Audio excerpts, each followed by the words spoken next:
Call the meeting to order at 9 o'clock. My name is Dr. Tim Stevenson. I'm the Deputy Commissioner at the Department of State Health Services Consumer Protection Division.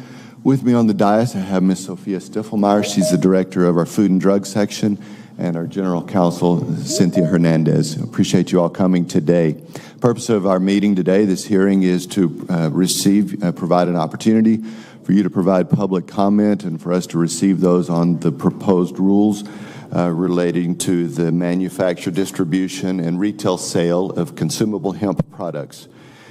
We will, in terms of the order of receiving comments, we will receive pre-registered virtual comments first, those online, and then we will proceed to those who pre-registered and we are here to provide comments on site. Pending time, we hope we have time at the end to accommodate those that signed up this morning on site for on-site comments. I ask you to all please be prepared. Again, we will do virtual comments first and then in person. Please be prepared to transition promptly when your name is called. That way we make the most efficient use of your all time and we are able to receive as many comments as possible. Due to time constraints, we will not be able to go back and circle back around if you miss your chance to provide comment when your name is called. The public commenters, each comment will have 2 minutes, and we will have a countdown timer so you can keep track of your time, and please conclude your comment as soon as the time has expired. The public hearing will end at 1 o'clock today. We do not have an opportunity for discussion and Q&A, but you may submit those formally in writing at the public comment on the comment page on our website. So at this time, I turn the hearing over to Ms. Cates Brown. Thank you, Dr. Stevenson. Good morning. I'm Kayla Cates Brown with the Health and Human Services Commission Advisory Coordination Office. This meeting is being conducted in compliance with the Texas Open Meetings Act and is open to the public. Today's meeting is being webcast live and is being recorded as a matter of public record. Please do not use jargon or acronyms. Confidential information should not be discussed. In accordance with HHS policy, the use of artificial intelligence, also known as AI note takers, is expressly prohibited in this meeting. Producers will not admit a bot or other autonomous agent into the meeting. If a bot should inadvertently gain entrance, it will be removed from the meeting by one of our producers. For those viewing the webcast and to comply with the Texas Open Meetings Act, we ask that each virtual attendee turn on your video camera, state your name each time prior to beginning your comments. We ask that you speak directly into the microphone of your device so that your voice and comments are heard. Once you're done finish speaking, we ask that you turn your camera off, mute your microphone, and only unmute when you need to speak. We ask that staff and public members participating virtually please put your cell phone on mute or vibrate. If you need to take a call, please turn off the video and microphone options from your viewing device. For staff and public members participating in person, we ask that you speak directly into these microphones so your comments and voice are heard. These microphones are directional and only pick up sound directed into the mic. Please put your cell phone on mute or vibrate. If you need to take a call, please step out of the meeting room. There is time on the agenda for public comment. Members of the public were able to submit written public comment to the meeting as noted in the posted agenda. In addition, members of the public were able to pre-register to provide oral public comment in the virtual setting. We have approximately 50 people who've registered to provide virtual oral comment. These members of the public will be in listen-only mode until it's time for them to provide their comments. We ask that members of the public who are pre-registered to provide public comments in person, please check in with the staff at the registration desk. Members of the public who are attending in person may also register to provide public comment by completing the public comment form. Restrooms are located out the room entrance to the right, around the corner, and past the elevator towards the exit on the left. Note that emergency exits are located at the back of the room where you came in. If there is an alarm, we will exit the building and return only at the direction of security personnel. This concludes the public hearing logistical announcements. I will now read the public comment announcement. Health and Human Services, in compliance with the Texas Open Meeting Act, provides the opportunity for the public to address proposed rules for public accountability and transparency. Each commenter will have 2 minutes to provide their comments. The timer slide on the screen will reflect when you have 1 minute remaining and when your time is up. You must conclude your remarks.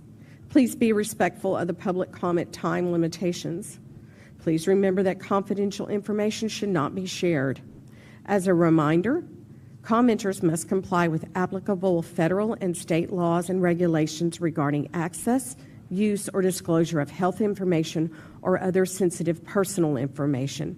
This includes, but is not limited to, Title 42, Code of Federal Regulations Part 2, which restricts the use of information pertaining to drug, alcohol abuse and treatment, and Texas Health and Safety Code, Chapter 611.006, which restricts disclosure of confidential information or records.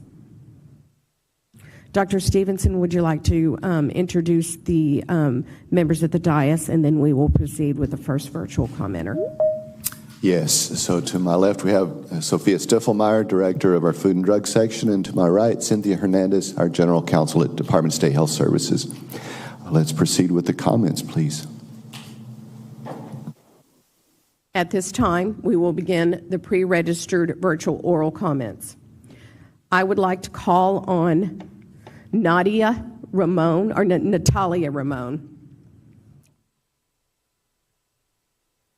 Ms. Marone, please turn on your camera and you're able to speak.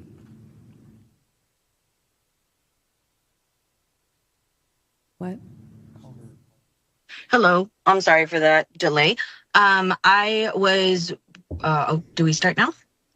Yes, ma'am. Oh, yes, ma'am. So I personally believe that keeping the 21 and over restriction is a great policy to enforce. Personally, the way that it's being accessible to minors who are uneducated and under the age of 21, I feel like it is a detriment to everyone. There's a lot of young individuals who are using vapes and other products that aren't clean. There's synthetic different things going inside of them. So I do believe it's crucial to keep enforcing that 21 and over law. And that is all I have to say. Thank you for your comment. Thank you. The next virtual registered public commenter is Paul Zane.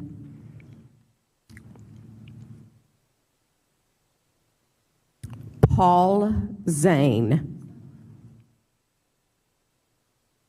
Kayla, this is Christina. I do not see Mr. Zane on the platform. Thank you. Next presenter, Dylan Hoppe, Hoppe. Dylan Hoppe, Hoppe. He is also not on the platform. Next presenter is Mary Beth Decker.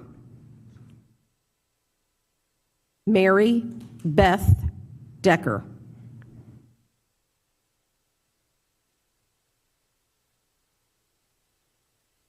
We don't see her in the platform, correct?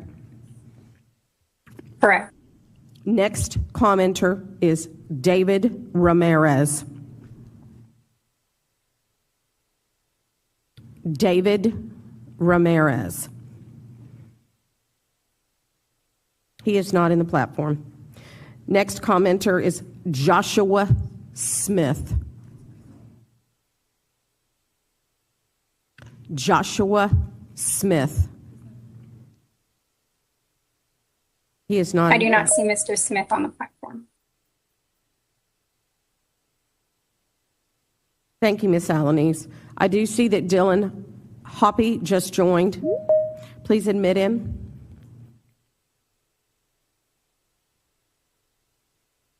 He's been admitted.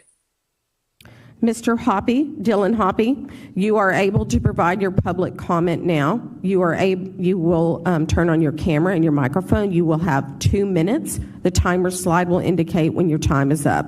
You may proceed.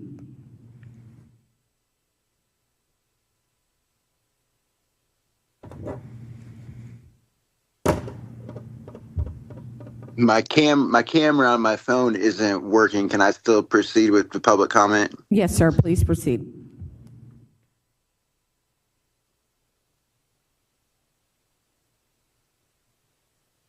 All right.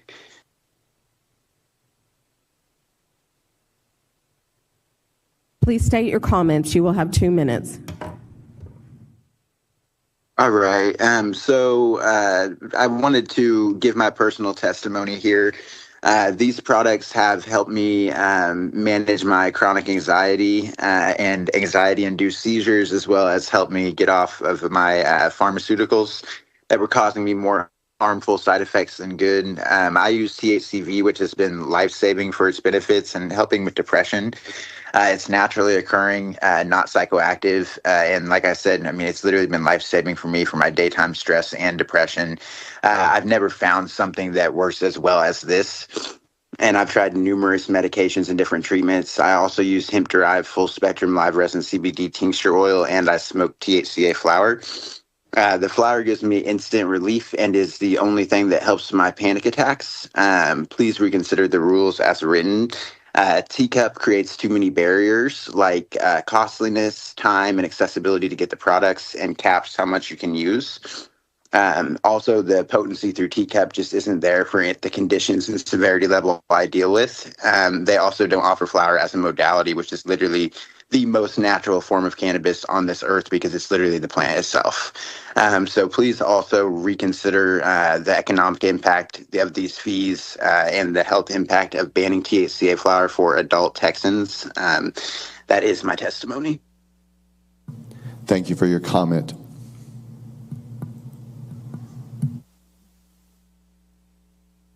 We will now proceed with the next registered public commenter, Jalen Ratcliffe.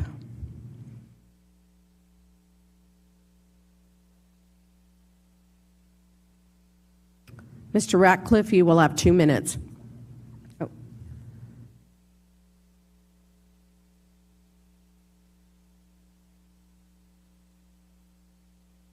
Mr. Ratcliffe, we're putting you in presenter mode so we can hear you. Thank you.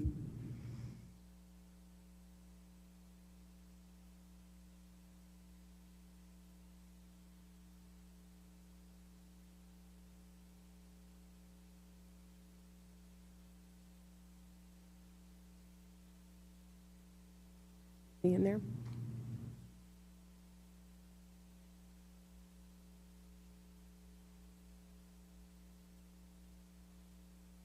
We will proceed. With the next presenter, Assad Shalami, Shalami, Assad Shalami. He is not in the platform. Don't want to disturb the stream. William Gambino. Is diabolical. Like, really, bro? William do my man's like that? That's so messed up. Gambino. That's so messed up. Hello, yes, ma'am. I'm here. Hello, everyone. Yes, ma'am. Sorry. Please proceed. I appreciate the opportunity. Yes, ma'am. My name is William Gambino. I'm 26 years old. I'm a veteran of the Army. My statements will cover the proposed changes to consumable hemp product rules. I strongly support the following 3 safety measures. The first one being mandatory ID verification. The second one being child-resistant and non-attractive packaging to protect minors so they don't accidentally take it. The third one is stringent laboratory testing and batch production records. I strongly oppose the following 2 sections. Section 300.502, licensing fees. The exorbitant fees will shut down the small business I rely on, leaving only the large out-of-state corporations to swoop in and take over.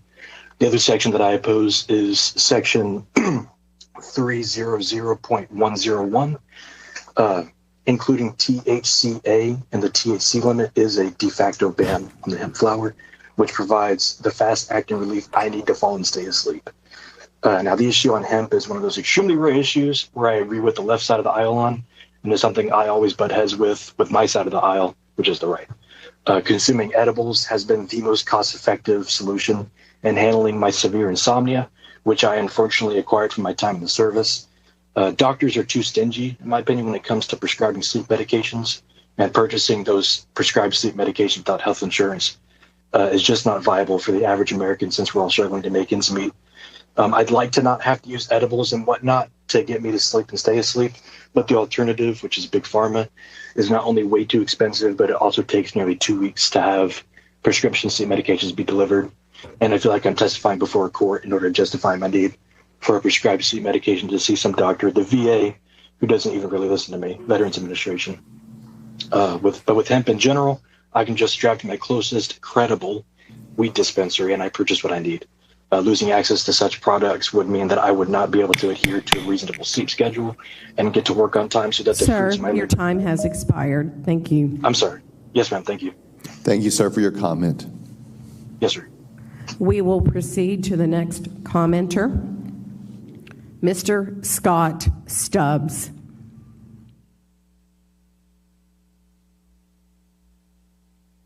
I just admitted him.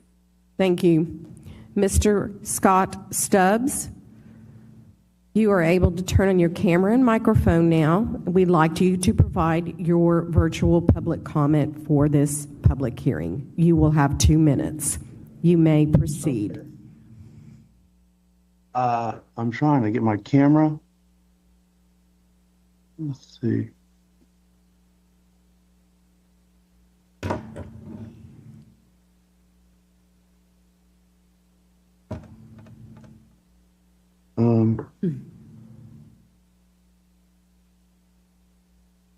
Saying video is not working. I'm sorry. Please proceed with your oral comments. Oh, okay. My name is Scott Stubbs, and I'm the owner of Sublingual. We have 3 locations and 10 employees with families. And the greatest concern, I really appreciate the opportunity, by the way. And my greatest concern, though, about the proposed rules is that 80% of what all shops sell, including ours, is the natural hemp flower. And the total THC rule would definitively just wipe that out. And with that being 80%, and then the fees being $20,000 each shop, I don't know how honestly we would be able to stay open. And my concern is I thought that under the executive order that we would regulate, and that regulation I thought would be age gate to 21, which we have that, and the proper safety packaging, child resistant, and not marketed to children with all the facts, and then the proper safety testing for each product, and let the adults do what they're going to do. As far as, like, a lot of my customers can't take any other formats that don't work, only the flower works. I have a large veteran population that depend on us, and I was hoping that we could take a pause on trying to do the total THC and consider more reasonable fees. But I don't want to sound disrespectful. I totally appreciate DSHS. Y'all have done so much for us, and y'all have been really, I've been really appreciative of y'all. Thank you very much for your comment. Thank you for the opportunity. Thank you. Our next virtual public commenter is Rayleigh Smith.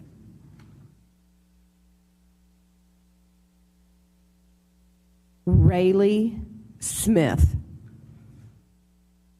They're not on the platform. Thank you.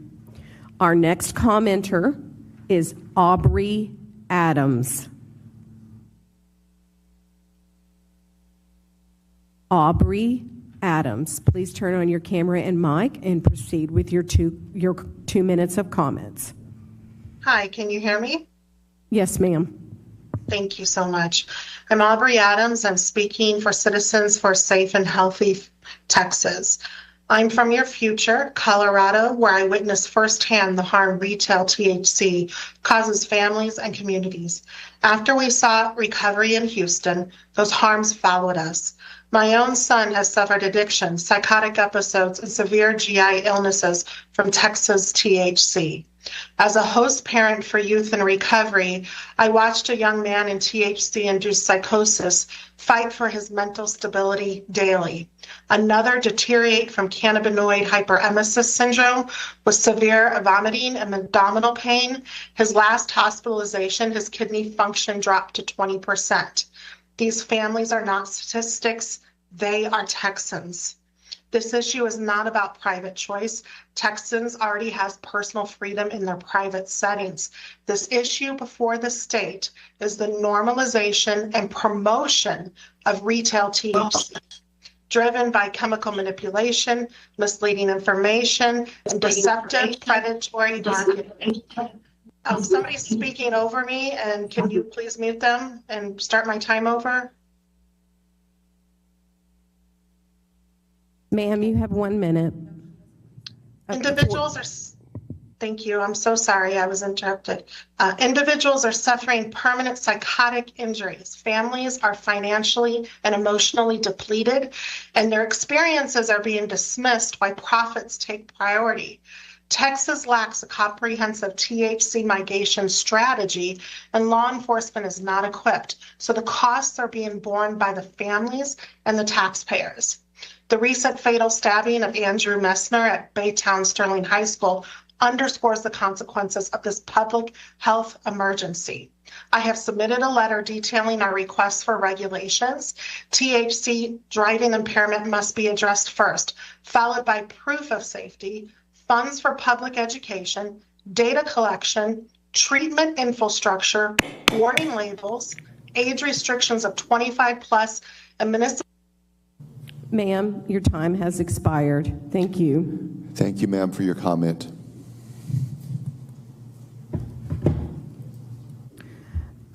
Chair Stevenson, I would like to say for the record, I forgot to mention that 245 people did register to submit written public comment for this public hearing, and those comments will be shared with the DSHS staff. Thank you. All right, we will proceed with the next public commenter, Jennifer Garza.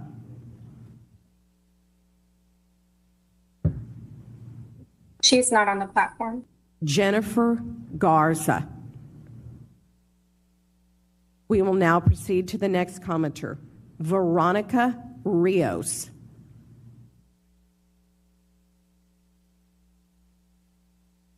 Veronica Rios. She is not on the platform. The next public commenter is Blake Berdine, Berdine. Please unmute your camera and mic. We can see that you are in the platform, so you can provide your 2 minutes of comments.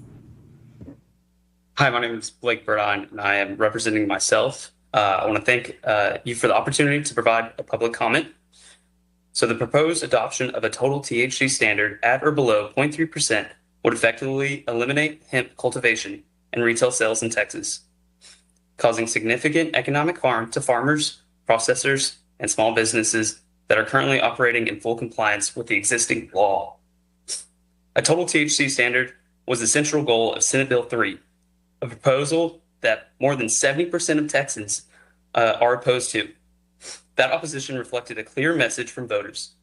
Texans do not support policies that dismantle a lawful hemp market without evidence of public benefit. Importantly, there is no credible evidence demonstrating that THCA itself has caused deaths, hospitalizations, or meaningful public harms.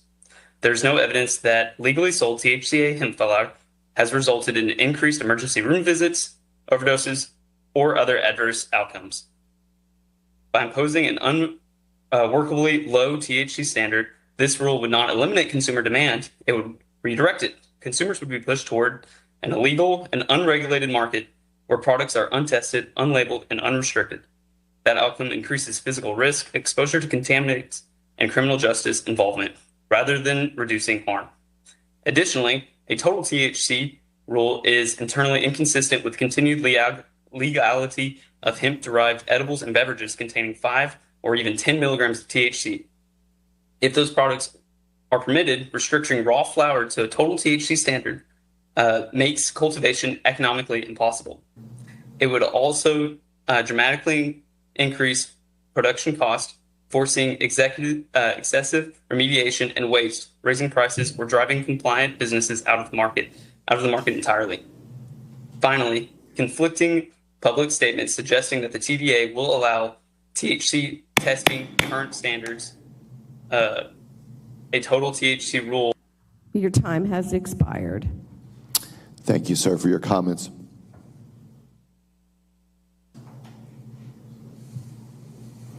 We will now proceed to the next commenter. Madeline Myrick, Matilyn. Please yes, turn. That is correct. Wonderful. You will have 2 minutes. Please proceed. Okay, thank you. My name is Madeline Myrick. I am a prevention specialist with Serenity Foundation of Texas, serving the Weatherford area. Serenity Foundation of Texas is an organization dedicated to empower community, particularly youth, by providing education and tools that promote substance-free lifestyles. I wish to clarify that the views I am expressing today are offered in my individual capacity and are separate from the official position of my organization. In my personal capacity, I support the implementation of laws that restrict youth access to cannabis products, especially those that are meant for recreational use, not medical use. Additionally, I respectfully recommend consideration of an additional regulatory measure requiring that cannabis products be sold exclusively in establishments where individuals are under the age of 21 are not permitted entry. Such a regulation would increase accountability by ensuring identification as verified upon entry rather than solely at the point of sale, and would further reduce the likelihood of youth gaining access to cannabis or other age-restricted substances within these retail environments. Thank you for your time. Thank you, ma'am, for your comments.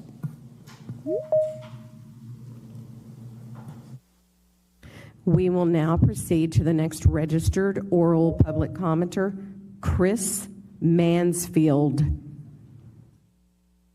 We see that you are on the platform. Please turn on your camera and unmute your mic. You will have 2 minutes for comment. Hello, thank you. I apologize, my camera's having issues with Teams, but thank you for the opportunity to speak. I do want to mention that Greg Abbott recently said that we're going to do a push for, he references it, rural Texas strong. And I think our rural community members are going to be the most affected by any sort of change here, especially increasing the fees to $20,000. Is certainly going to make it very difficult for any new business here, but the established businesses certainly going to have to think a whole lot on whether or not they're going to be able to continue providing their products, while the big guys are going to be able to take that hit. Beyond that, we can see a pattern of public sentiment over these products, even starting with compassionate use here in Texas a decade ago. We have the Farm Bill federally, and then now federally, the president has said that he wants to lower the schedule for marijuana. I want to just say pretty plainly that any effect here will affect Texans, of course, but it is going to affect our nation as a whole. We're one of the largest states, both in population and size, and we have a lot of very large states that surround us and look for us towards how they're going to do their laws as well. So I really appreciate the amount of time and effort y'all have put into these and giving us the opportunity to speak. Thank you. Thank you, sir, for your comments. We will now proceed with the next public commenter, David Ramirez. We see that you've joined the platform. Please turn on your camera and unmute your mic.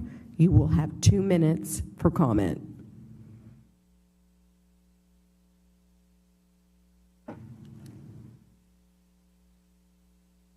David Ramirez.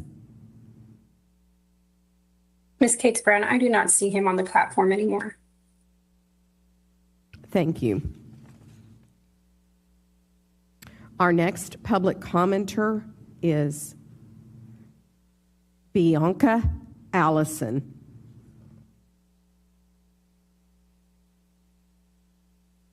Please turn on your camera and unmute your mic, and you will have 2 minutes for comment.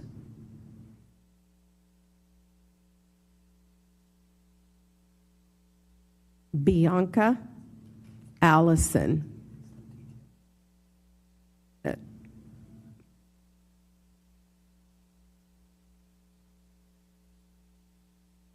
Please unmute your microphone.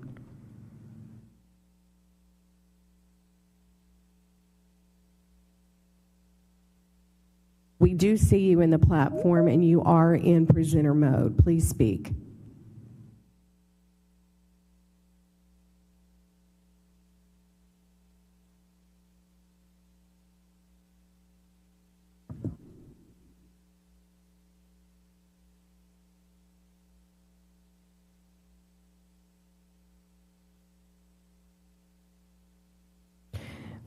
She's having technical difficulties. David Ramirez has rejoined the platform. Mr. Ramirez, this is your time to provide public comment. You will have 2 minutes. Please turn on your camera and mic and proceed. Thank you.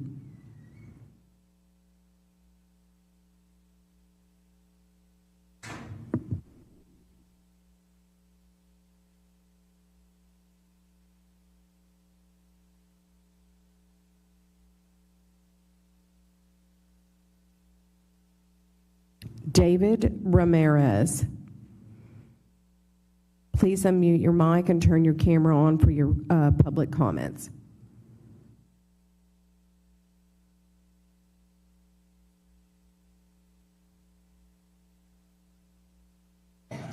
We will now proceed to the next commenter, Richard Willis. Richard Willis. He's not in the platform. Next registered public commenter is Charlie Buckner. Charlie Buckner. They are not in the platform. Next commenter is Dr. Michelle Ross.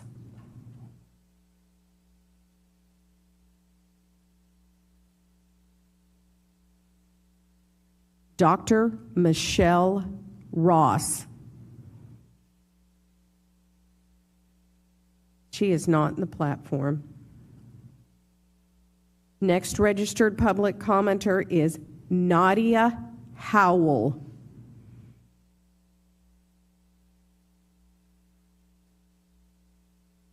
Nadia Howell.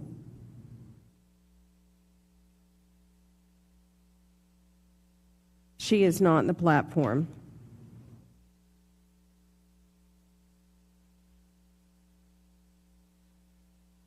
Next commenter is Carrie Hinkle, Hinkle.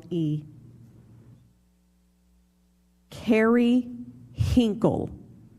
We see that you're in the platform. Please turn on your camera and unmute your mic. You will have 2 minutes.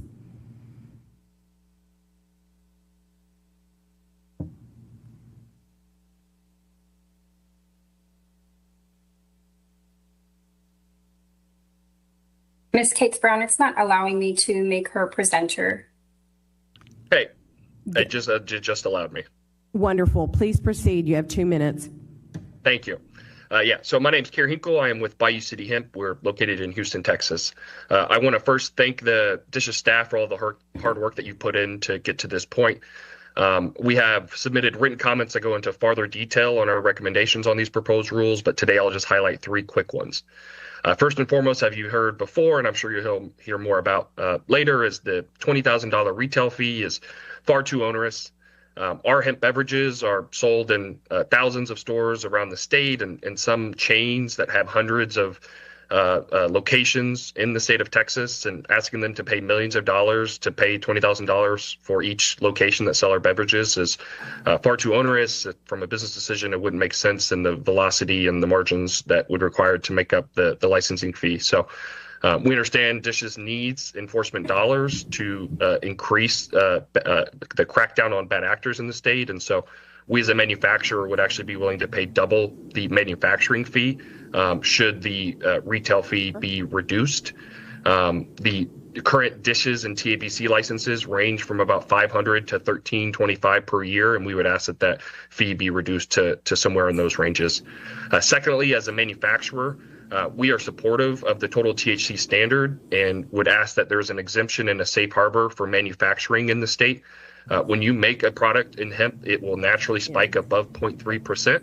And we would ask that these products, while during the manufacturing process, are allowed to spike with the finished good ultimately being under 0.3%. I think our primary concern here is that the executive order issued out from Governor Abbott, these rules go a little far beyond the recommendations from Governor Abbott's executive order. And so by increasing these retail fees, the unrealistic testing standards, and some of the packaging and labeling that would prevent us from selling on premise need to be adjusted and clarified. Again, we just want DISHs to follow the spirit and the words in Governor Abbott's executive order. Thank you again. Thank you, sir, for your comments. Thank you. We will now proceed with the next registered public commenter, Ian Bunn, B-U-N-N.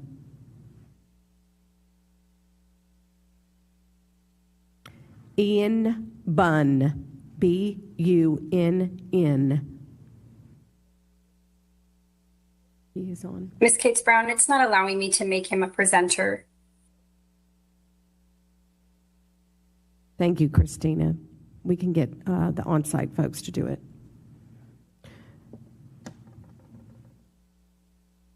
Mr. Bunn, you may proceed. You're given 2 minutes.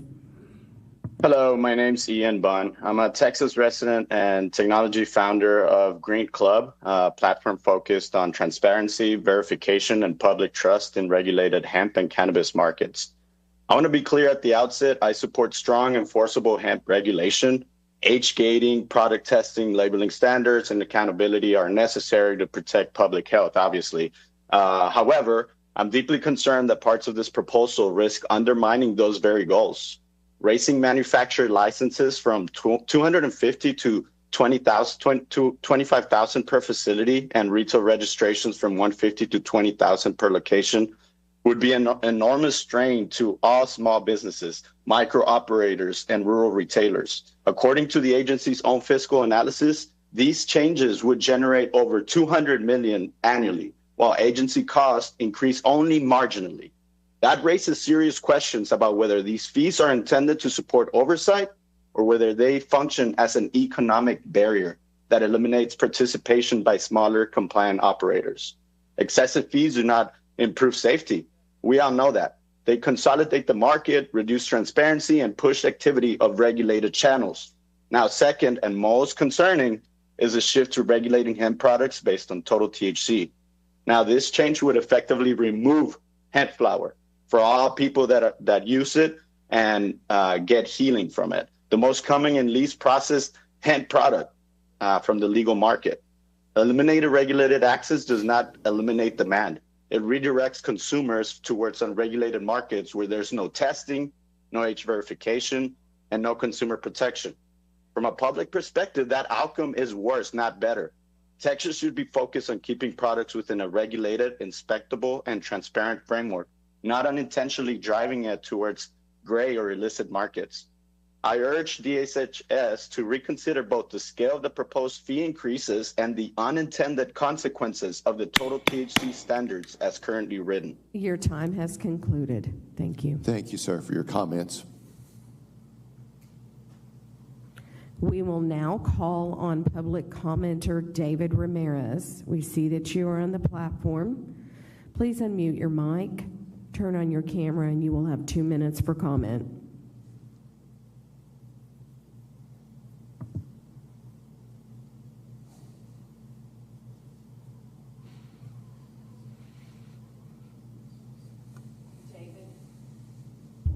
David Ramirez. We will now proceed to the next commenter, Rhiannon Yard. We see that you are in the platform. Please turn on your camera and your microphone. Rhiannon Yard, Y-A-R-D. There we are. Hello. Thank you, ma'am. 2 minutes. Good morning, and thank you for the opportunity to speak. My name is Rhiannon Yard, and I run Craft Strategies. And for almost 10 years, I've helped cannabis and hemp businesses write standard operating procedures, train employees, and operate compliantly in regulated environments. I want to start with something simple. We're not asking you to regulate less. We're asking you to regulate earlier at the licensing and compliance stage. And obviously not change definitions like total THC and outrageous licensing fees. Consumer safety isn't the disagreement here. Most of the industries already agrees on the basics. Packaging that doesn't appeal to kids. Clear warnings, age checks, product testing, and trained employees.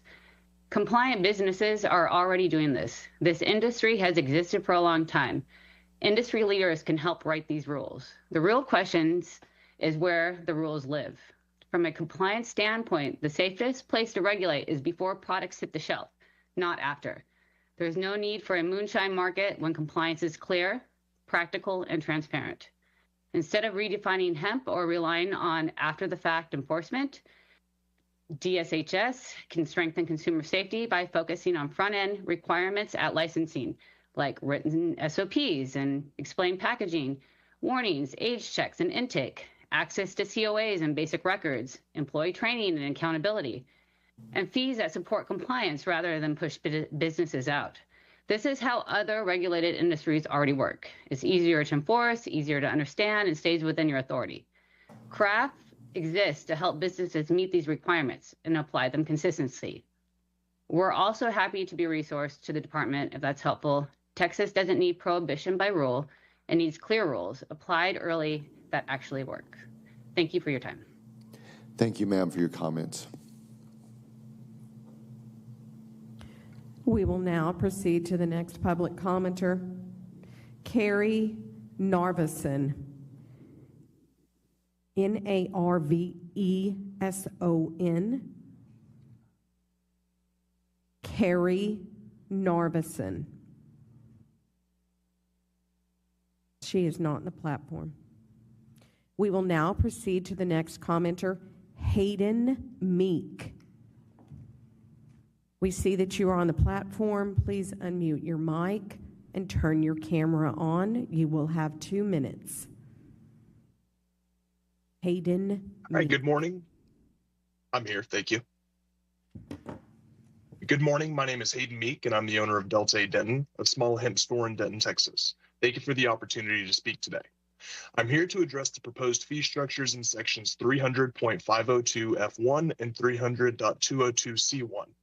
Under current rules, businesses like mine pay around $250 per year for licensing. The proposed rules would increase that cost by nearly 10,000%. That figure was not arrived at arbitrarily. It appears to have been pulled directly from Senate Bill 3, a bill that was designed to ban our industry outright. Governor Abbott vetoed SB 3 because he did not want to see the destruction of the hemp industry in Texas. During that veto campaign, small shops like mine organized together and gathered over 100,000 letters and petition signatures from our communities. That was not corporate lobbying effort. That was grassroots action by small business owners and the Texans who support them. When the governor vetoed that bill, he was amplifying our voices, and adopting the fee structure from that same bill undermines the outcome that Texans fought for. A $20,000 fee is a drop in the bucket for multi-state corporations. For a single location shop like mine, it's a death by 20,000 cuts. This does not level the playing field. It eliminates small operators and hands the industry to big corporations who will extract wealth from our communities rather than reinvest in them. My small shop employs 16 people, and we paid out $600,000 in wages in 2025 alone. That's $600,000 that went directly to our local economy. Our employees pay rent, buy groceries, and support other small businesses in Denton. The money circulates and strengthens our community. And when you shut down a small business, that economic reinvestment disappears with it. I'm not opposed to paying more. Increased fees should fund enforcement and regulation, but there's a difference between fees designed to fund oversight. There's a difference between fees designed to fund oversight and designed to shut us down. Please do not impose fees designed to accomplish what SB 3 could not. Keep small business alive, keep the American dream alive. Thank you. Thank you, sir, for your comments. We will now proceed to the next public commenter, Andrea Steele. We see that you're in the platform. Please turn on your camera and unmute your mic. You will have 2 minutes for comment. Andrea Steele. I'm here. Good morning. Can you all hear me? Yes, ma'am. Thank you. Okay, good morning. My name is Andrea Steele, attorney with the Banks Law Firm. I will be submitting more substantive written comments, but right now my focus is on 2 threshold issues that are relevant to the legal defensibility of these rules. So the first you've already heard, well, you've heard both of them. Shifting to total THC as a compliance standard. Texas law defines hemp based solely on reference to Delta-9 THC, and federal law does the same thing. So if you shift Texas from a Delta-9 compliance framework on finished products to a total THC framework, and the Delta-9 has been in place for the last 7 years. It's a fundamental redefinition of what is lawful in Texas. It's not aligned with Texas law. It's not aligned with federal law. And the governor's executive order calls for testing and measurement of THCA, not for using those measurements to eliminate lawful products. Measurements and reporting is appropriate, but redefining compliance via rulemaking is not. The shift would eliminate a significant segment of lawful hemp products while doing nothing to advance safety, youth protections, or adult liberty, which was directed by the governor's EO. Instead, it would increase regulatory confusion, litigation risk, and lead to significant enforcement challenges. And the timing is especially poor considering that federal hemp definition is continuing to evolve rapidly. So the better approach would be to retain the Delta-9 THC as the determinant compliance threshold, require testing and reporting on all THCs for transparency and enforcement intelligence, and maintain alignment with federal definition. The second issue is the fees. The proposed increase from a few $100s to $20,000 or $25,000 per year presents increases of more than 10,000%. The executive order called for a fee review that's tied to actual costs, but there is no indication that any analysis was ever conducted to justify increases of this magnitude. The rules on impact acknowledges that higher fees will have an adverse economic effect on small and rural businesses, but then it goes on to assume that there will be continued operations for approximately 9,900 businesses. But that math doesn't account for foreseeable business closures, which are estimated at more than 6,000, or the resulting job losses, the reduced fees and tax revenue, or displacement into illicit channels. So the better approach is to conduct a formal fiscal analysis using realistic closure scenarios, disclose a cost-based assessment of actual enforcement needs, and adopt tiered or time has expired.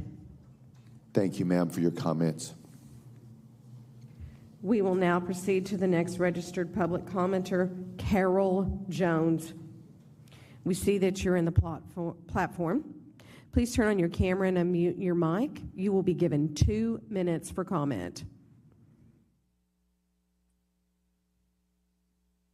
Hello, thank you. I'm Carol Jones with American Shaman Frisco and McKinney, 2 wellness stores selling safe, high-quality CBD and hemp products. Thank you for considering public comments. As DSHS develops rules to protect public health, consumer safety, and responsible practices, I strongly urge you to prioritize small, independent wellness stores, the true mom-and-pop stores, as the primary retailers over high-volume vape shops, convenience stores, and liquor stores. Wellness stores best align with your public health mission.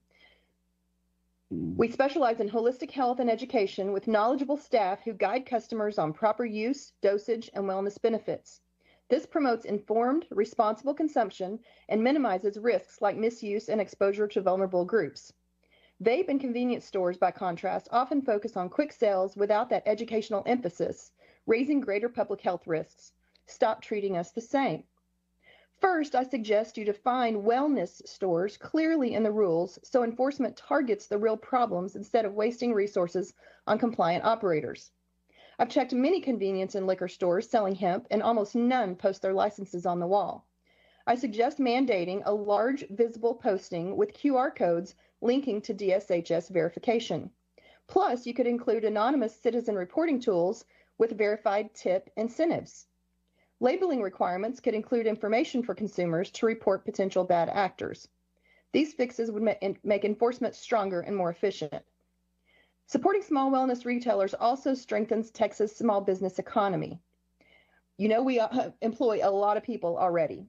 The proposed $20,000 annual fee per location is outrageous and destructive, a massive increase that will shut down stores like mine operating on slim margins. It will drive sales underground and increase evasion.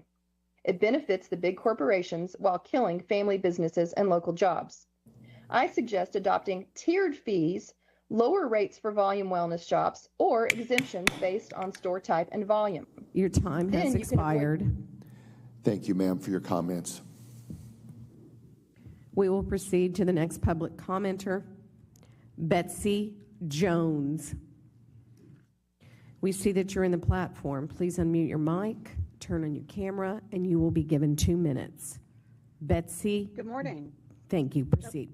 Hello. I'm Betsy Jones. I'm speaking for myself and as Director of Policy and Strategy at Texans for Safe and Drug-Free Youth. Thank you for your commitment to protecting health in Texas and for your hard work on these rules. Given the time I have, I'd like to speak primarily to the licensing and penalties aspects. But first, I want to encourage you to raise the minimum purchase age from 21 to 25, which is in line with evidence from the medical community about brain development and risk to youth and young adults. I support the proposed structure for licensing that includes increased annual registration and renewal fees for retailers, manufacturers, processors, and distributors. Cannabis advocates say that this is a billion-dollar industry. It's fair and appropriate for the people who profit from selling $1 billion of intoxicating and harmful products to pay fees that help cover the costs associated with regulation and societal burden of the product's harms. Public health and traffic safety experts have well established these products cause harm to our kids, our roads, and our communities. In addition to the licensing fees, we must follow evidence-based deterrence theory to include swift, certain, and severe penalties for rule violations, including unregulated products, kid-friendly products, sales to minors, and unlicensed facilities. We must ensure that every dispensary, gas station, convenience store, food truck, and vending machine that profits from harmful products complies with the rules that protect our kids, our communities, and our roads. I recommend the rules be amended to include a specific penalty and fee structure. Additionally, I recommend that those operating without a license face severe fines and penalties. In my community, there are multiple retailers that I can't find on the DSHS licensee database, and the licensees I can find are almost all expired. Without license enforcement, these stores are just selling harmful products on the black market. Thank you for the opportunity to speak this morning. Thank you, ma'am, for your comments. We will now proceed to the next public commenter, Lucas Gilkey. We see that you're in the platform. Please unmute your mic, turn on your camera. You will have 2 minutes for comment. Lucas Gilkey.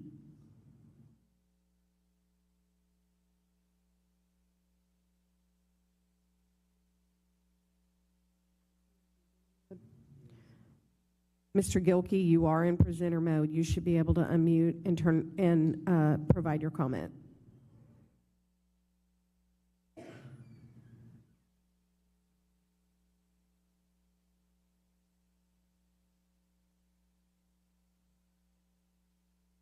Lucas Gilkey, please unmute and provide your comment.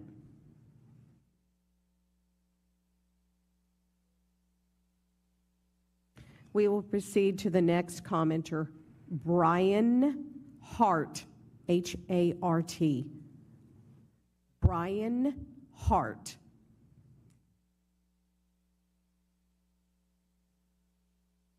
Is he in the platform? He's in presenter mode. Hi. Hey, guys. Please proceed. Thank you. My name is Brian Hart. I'm a small business owner based in Dallas with my hemp beverage Vitamin. I want to first publicly thank Governor Abbott for vetoing the hemp ban. It saved my business. My life savings are in my business. So first, thank you. I also want to thank DSHS, specifically Stephen Bird. He's been an absolute pleasure to work with, and I really have enjoyed the working relationship we've had. I want to make a public comment. I'm concerned with regards to the fee structure proposed. As a small business and with other small businesses, this would kill them. We really care about doing things properly. So having a fee put in place would severely limit us, if not kill our businesses. I would also like to ask for an implementation time. So I'm more than happy to work with whatever regulations that are set in place. I care about being a good actor. But I would like to ask for an implementation time. For example, I have hemp beverages. I want to make sure that I am able to sell through all my inventory as well as have my customers sell through their inventory. So I'd like to ask for a 12-month period with implementation for those new requirements. Additionally, I also want to support some of the comments made by the Hemp Beverage Alliance with President Chris Lackner. I'm a part of the organization as well. I just want to say that we care tremendously about being good actors and would like to just support the comments that they have been making. I really appreciate the time you've given me. Thank you very much. Thank you, sir, for your comments.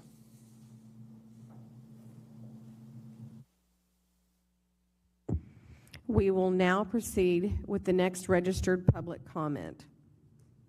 Razia Qureshi Shalami. Qureshi-Shalami. Razia Qureshi Shalami.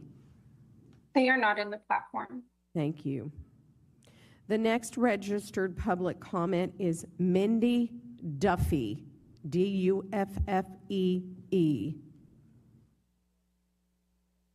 They are not in the platform. Thank you. We will now proceed to the next commenter, Adam Peterson. We see that you're in the platform. Please unmute your microphone, turn on your camera. You will have 2 minutes to comment. Good morning. I wanted to first strongly oppose Section 300.502 as it is largely punitive and not regulatory. And the second one was 300.101 as I am a combat veteran, disabled. I spent 16 months overseas and used a lot of different pharmaceuticals that were dangerous and caused seizures and caused physical harm to me. The hemp products have given me my life back and allowed me to go back to work. So it's really given me a better purpose in life, and putting a total ban on the THC will basically eliminate not only my job, but my access to good medicine that's actually being helpful for me. So I strongly oppose both of those. Thank you. Thank you, sir, for your comments and for your service. Thank you. We will now proceed to the next public commenter, Nicole Holt, Holt. Nicole Holt.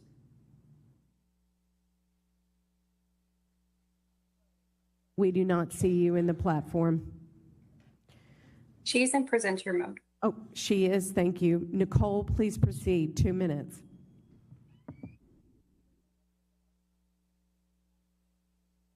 Sorry, I couldn't get my mic to unmic. Good morning, and thank you for the opportunity to provide comments today on consumable hemp products. I am Nicole Holt, CEO of Texans for Safe and Drug-Free Youth. Research shows that the most protective policy for our youth is one that keeps these products out of the marketplace. And in November 2025, the federal government changed the 2018 Farm Bill to clarify that these CHPs are illegal products. It is our recommendation that our state governmental entities work together to align product definitions and rules with all federal rules. Regarding DSHS's proposed rules, I want to thank you for your hard work and acknowledge several strengths these rules take toward protecting the public, particularly children in our roads. Prohibiting smokable flower eliminates one of the highest risk product types in this market. The significantly increased licensing and registration fees are a critical improvement, creating a sustainable funding stream for meaningful regulation and enforcement. And finally, the restrictions on child attractive packaging and marketing reflect best practices from tobacco control and will help protect young people. For further protections, we recommend the following. Set a limit on total THC per serving and per package. Without a limit, Texas will continue to allow extremely high-dose intoxicating products that far exceed what legal marijuana states permit. Allowing unlimited dose THC products is inconsistent with public health standards and exposes Texans, especially young and inexperienced users, to serious risk of acute poisoning and psychosis. Please also create more explicit and automatic penalties for noncompliance so that violations result in swift and predictable consequences. And finally, we urge DSHS to raise the age limit to 25 in line with the most current neurological and behavioral health research, and to require age gating at the point of entry, just as states with legalized marijuana sales do. The most effective, protective, and enforceable strategy is mandatory carding at the door. It is straightforward, high-impact measure that would immediately prevent youth exposure to product displays, packaging, and in-store promotions that are Your otherwise time nearly has impossible expired. to regulate. Thank you, so ma'am, much. for your comments.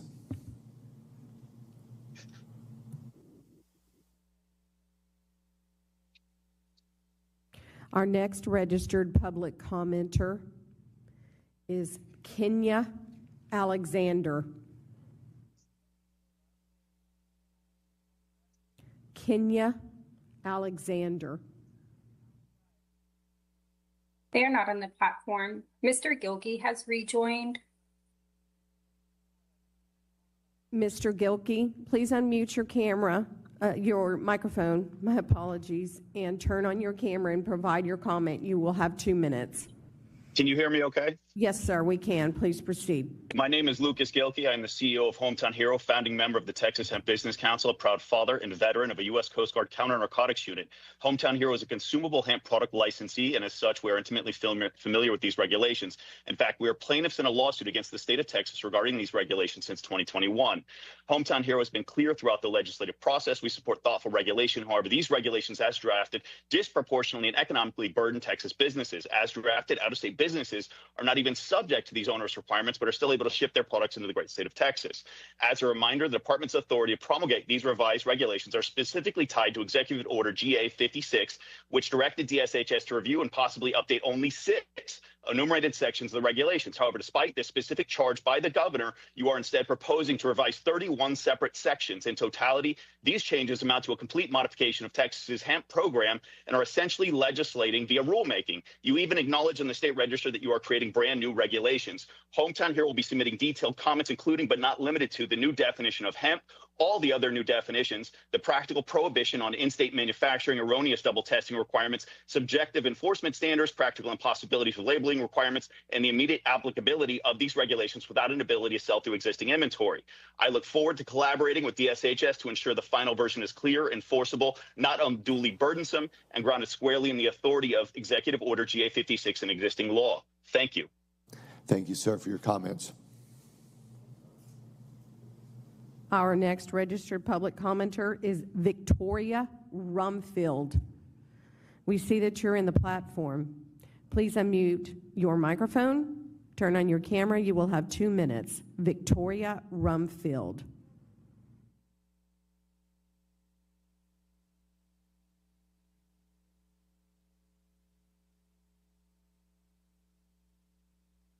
GM presenter. Her mic is on. And she just messaged in the chat.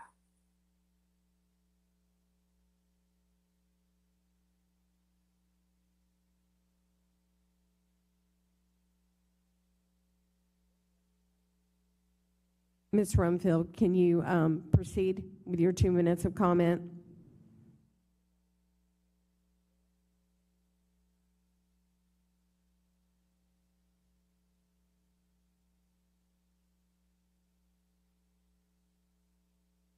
In the interest of time, we will need to proceed with the next commenter. The next commenter is Mitchell Moore.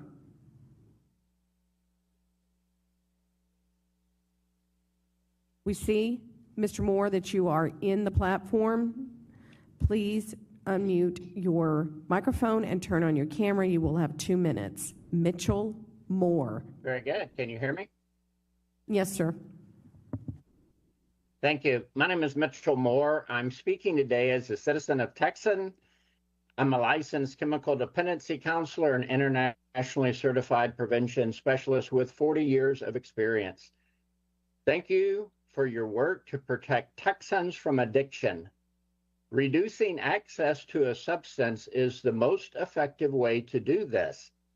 I want to thank you for prohibiting all marketing and advertising that utilizes youth-appealing imagery, mirroring the prohibitions imposed on tobacco and vape products. Today, I ask you to adopt the strongest possible rules to prevent youth access to hemp-derived products. These are not harmless wellness products. They're potent intoxicants, often packaged to look like candy and snacks, making them dangerously appealing to young people, posing public safety, health, and addiction risk. I ask for your consideration of 3 things.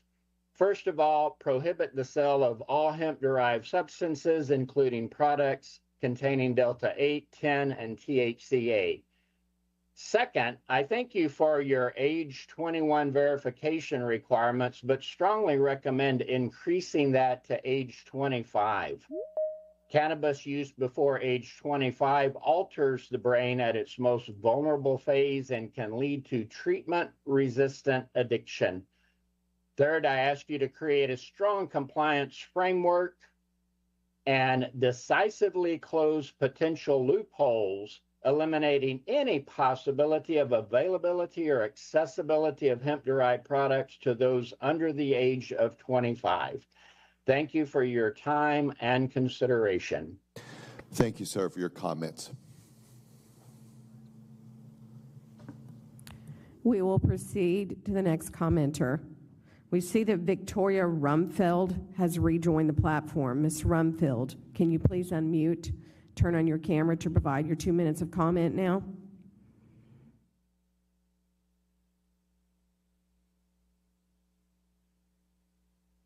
Victoria Rumfeld.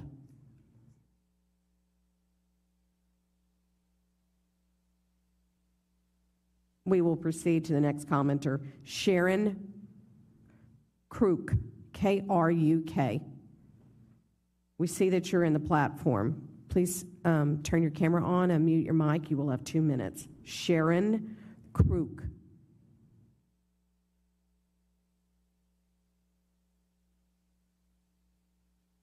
Good morning. Thank you for allowing me to provide comments on the proposed rules. My name is Sharon Crook. I'm the executive director of a community coalition in rural East Texas that is focused on preventing substance misuse. I commend the commission for the initial proposed rules. In particular, the packaging requirements would protect Texas youth from current manipulative marketing practices that are being used to attract youth to these harmful products. Beyond that section, I have suggestions for strengthening the rules. Most importantly, Texas should align all product definitions and rules with the most recent federal government language that was updated in November of 2025. I also propose that licensed consumable hemp retailers should be barred from selling federally prohibited products such as kratom and tianeptine. In my rural area of the state, our coalition conducted scans and found gas stations and vape shops selling not only consumable hemp and nicotine-based products, but also mind-altering mushrooms, nitrous oxide whippets, and other harmful products that were marketed as healthy supplements. Protect our communities and simplify the rules for law enforcement by not allowing hemp retailers to also sell federally prohibited products. The minimum age of sale should be 25 with electronic ID at the point of entry. This would align with current research that shows development of the human brain through the mid-20s, and it would protect youth from increased risk of mental illness. Finally, I urge the Commission to implement an enforcement program with dedicated funds to support retailer compliance checks at a minimum of 4 times per year. Vendors need to know that compliance checks will be frequent and there will be swift penalties for infractions. Compliance checks are effective if they are implemented correctly. Texas is a big state and current agencies don't have the bandwidth. A program needs to be established that engages local law enforcement agencies to conduct those checks, similar to the tobacco enforcement program. The proposed rules are an excellent first step, and I look forward to seeing Texas roll out vigorous regulations to protect our youth. Thank you. Thank you, ma'am, for your comments.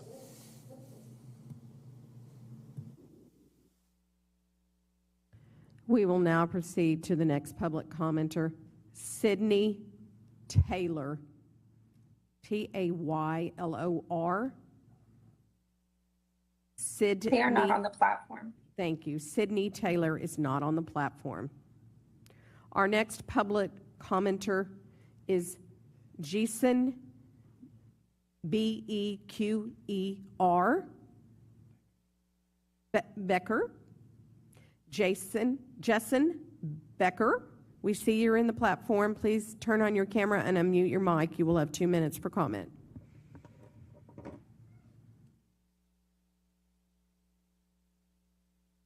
Hello, can you hear me? Yes, please speak up a bit, though. Hello, I'm Jason Becker. I'm the owner of Hemp Gorilla, Texas. Can you hear me now? Yes, sir. Okay, cool. I'm here today to speak about the proposed restrictions on THC from public health perspectives. Alcohol-related harm is one of the most well-documented public health issues in the country, contributed to chronic illness, dependency, and preventable health outcomes. Many adults are actively seeking lower-risk alternatives that allow them to manage stress, pain, and sleep without intoxicating long-term harms. Lawful hemp products containing THC have become one of those alternatives. These products are used by adults for pain management, inflammation, stress reduction, and sleep support, while allowing people to remain functional, employed, and present with their families. From my experience as a retailer, consumers are not seeking impairment, they are seeking stability and wellness. From a public health standpoint, removing regulated THC products does not eliminate use. It increases the risk of unregulated access, where products lack testing, labeling, and oversight. Regulation protects consumers, prohibition does not.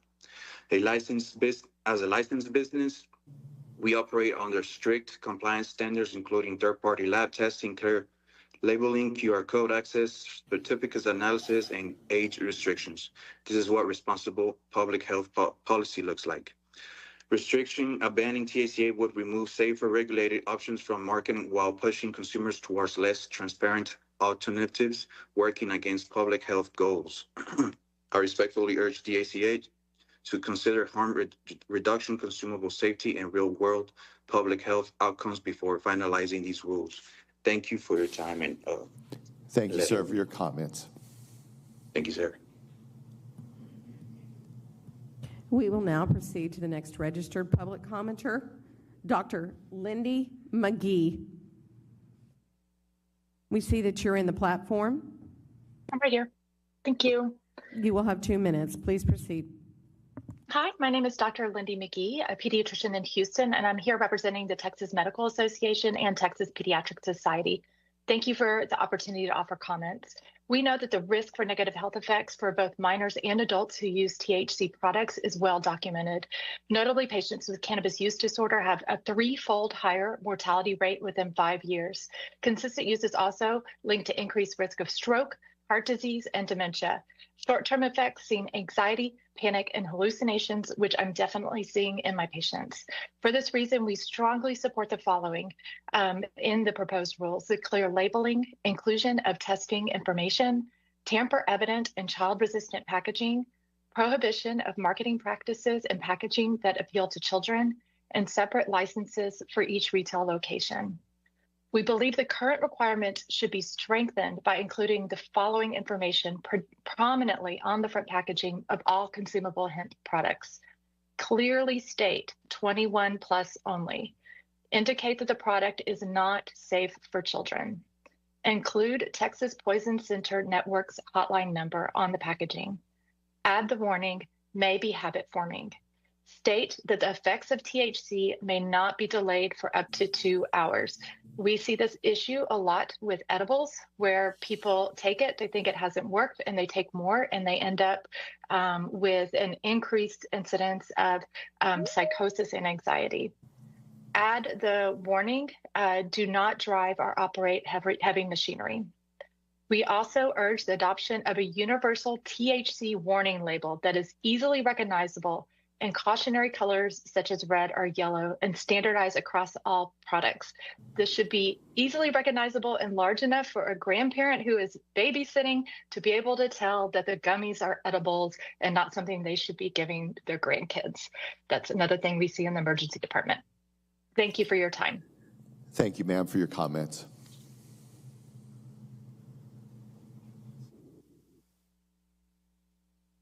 We will now proceed to the next registered public comment. Randy Jackson. The Honorable You Randy see that Jackson. you're in the platform. That's such a common name. Right. Please turn on your camera, unmute your So- mic. You will have 2 minutes. Randy There's a lot of things propaganda Jackson. pushing. So that psychosis bit. Yes. Please proceed. Let's be honest with this Thank you for here. your time today. A little anxiety My name is from Randy the wrong Jackson. I'm strain, a little Director too for much, Wellness, white because he disabled didn't know your own veteran, mother to a dosage. special needs The whole child, thing. I mean, and someone that navigates life with a let's put chronic it in perspective. condition How many that I people find that drink too really much and important to become hemp products clinically depressed I'm and in do something support of mandatory stupid age or verification 21 rage? net, child-resistant packaging and marketing practices, and Every mandatory day, batch production 24/7. records with rigorous testing Well, I guess standards. technically on Sundays I am it's closed, but you still get beer and stuff in some places, beer and and a wine. massive increase to the proposed Everybody fees for I know, retail and manufacturing licenses. says like This when they approach bring acts out as a de alcohol, facto fights ban on start. small-scale participants, So I had a couple that consolidating came the here a long market time of large ago. entities capable Well, they of came here for a absorbing while the costs actually. and They harming started small coming here a long businesses of time ago. But Texas. anyways, I am also the opposed to husband Section would come here and get 300.101, gum. where I the mean, just legal talking here, definition talking. Hey, of what you total guys doing? And THC they're like, would oh, we're going to include go to can camp. I'm like, that's really cool. And he's like, yeah, we like to not take edibles, camp, hike, you know, and have beautiful memories with me and my wife. We used to do that and drink, and we used to fight all the time. And he said, but we stopped drinking and started doing gummies instead. Under Texas's restrictive medical cannabis program. Have the best camp Restricting these would That's what exactly they make beautiful memories. I said. That's what he said, and it hit me hard. So I'm like, wow, that's beautiful. It's felt different. You're drinking together and they're fighting, probably putting their marriage in their racks, and they start smoking together, and they're like, now we're creating beautiful in order memories. to weed out the toxic elements that are poisoning the well of this growing sector of the Texas economy. Similar frameworks have successfully regulated alcohol and tobacco for generations, demonstrating that balanced oversight can protect public health without stifling legitimate enterprise. The great thing about free markets is that it's not just a single segment of the economy that benefits from this blossoming of a new industry. Innovation will commence. We will start to utilize testing technology more and more, inspiring someone to develop better testing methods. This not only is a biotech innovation, but is a potential application to things like law enforcement and product development. You want to see new jobs, an increase in tax revenue, and a growing economy that's good for the people of Texas, as well as the business-friendly reputation of Texas. Encourage responsible small businesses that are working honestly, diligently, and proactively to ensure safety, transparency, and innovation in their communities and within their industries. And I would be more than happy to answer any questions that you may have. Thank you for your time. Thank you, ma'am, for your comments.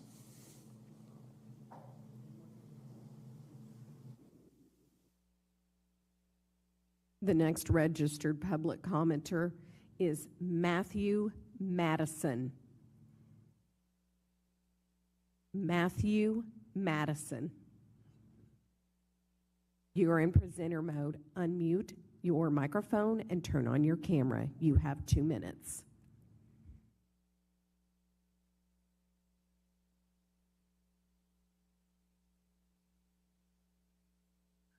I think I muted my microphone and the camera. We hear you, sir. Please proceed. All right, my camera's on. Excellent.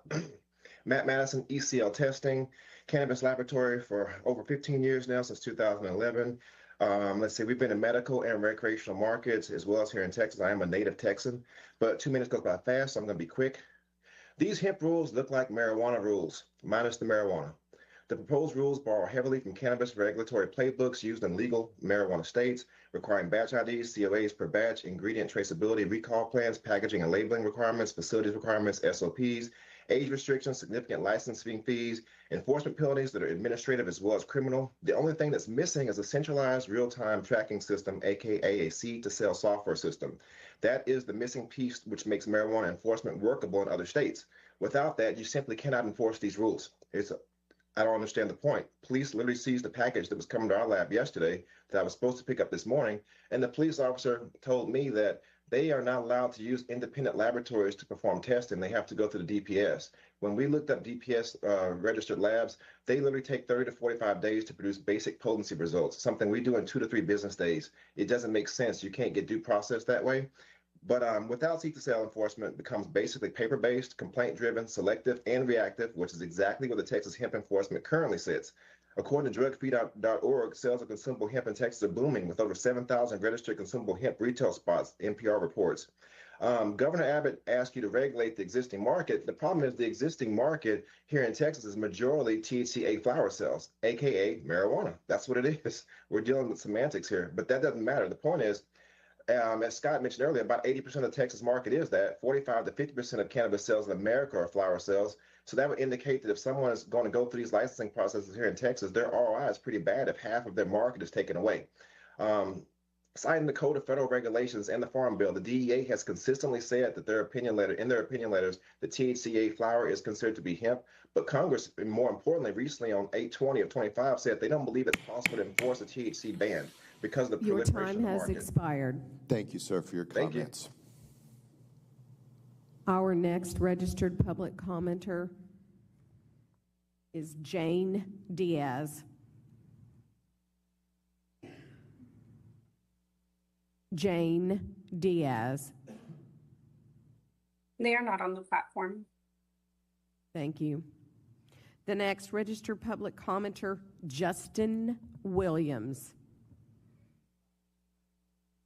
We see that you're in presenter mode. Please unmute your microphone, turn on your camera. You will have 2 minutes. All righty. Thank you for having me. Give me one moment. Good morning. My name is Justin Williams, and I am the owner of Southern Haze Wellness here in Aledo, Texas. I'm also a disabled veteran. After serving my country, I chose to build a small business rooted in integrity, compliance, and community.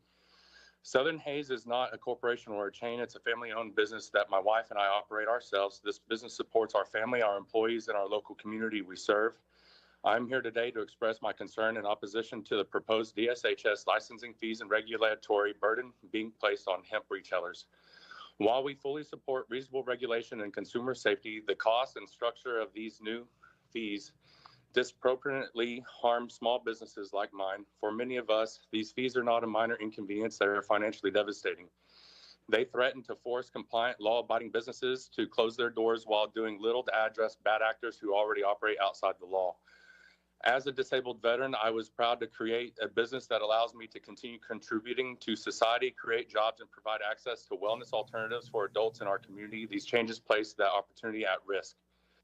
I urge DSHS to reconsider the financial impact of these regulations and work with small business owners, not against us. Please implement policies that protect consumers without eliminating the very businesses that are trying to do things the right way. Thank you for the opportunity to speak and for considering the real-world impact of these decisions. Thank you, sir, for your comments and for your service. It was my pleasure. Our next registered public commenter is Pete Diaz. Pete Diaz. We do not see you in the virtual platform. Our next commenter is Joseph Diaz. Joseph Diaz. We do not see you in the platform. Next commenter is Dr. Shayna James.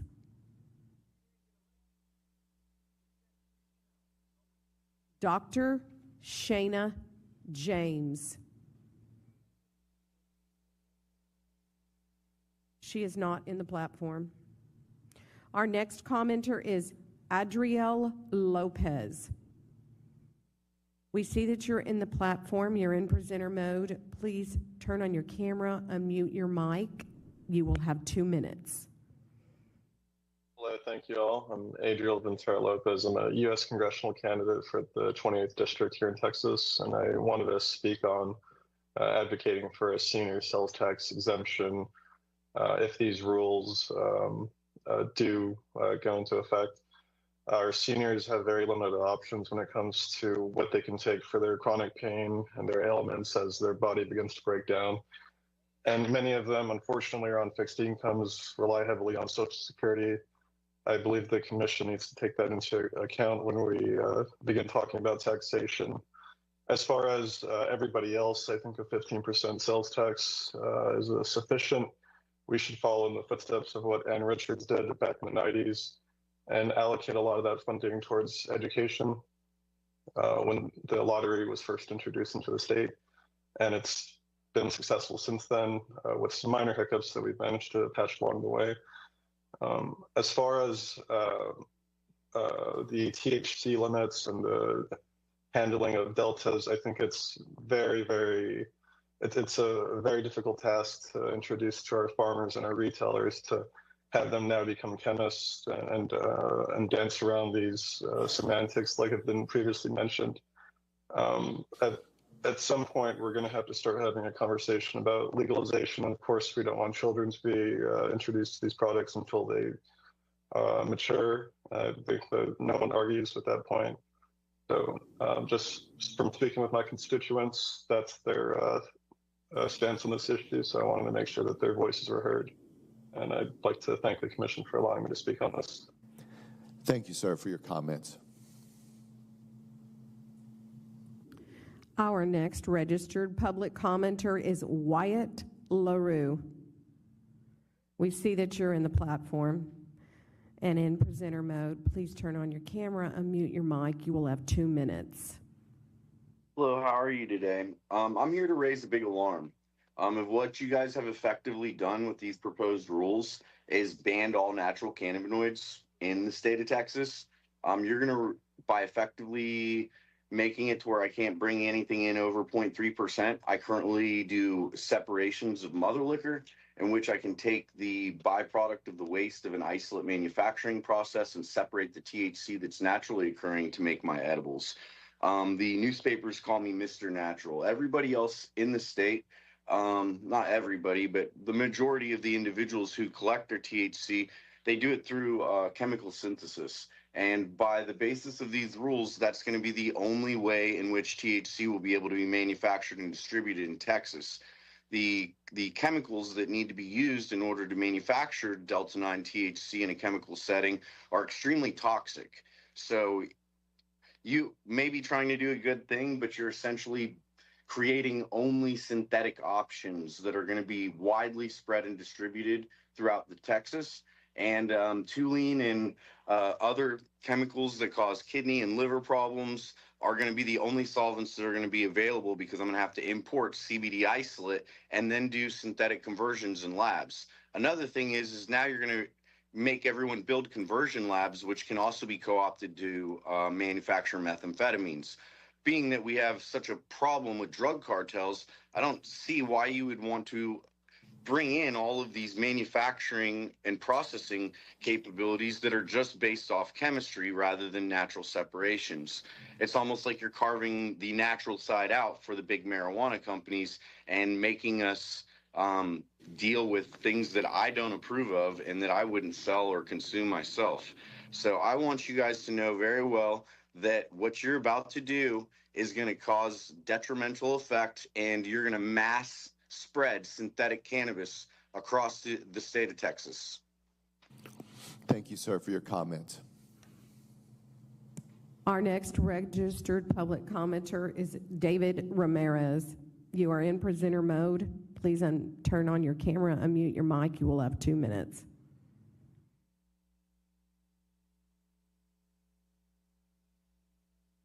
David Ramirez.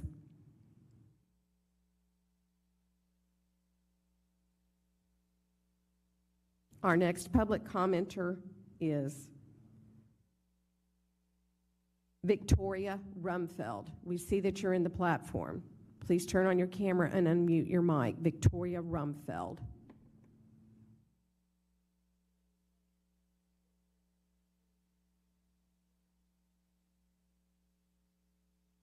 Dr. Stevenson, this concludes all the virtual registrants.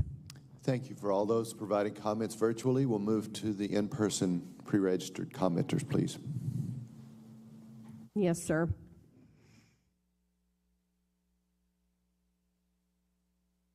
Our first in-person registered public commenter is John Johnson. He is not checked in yet. Oh, my apologies. Thank you.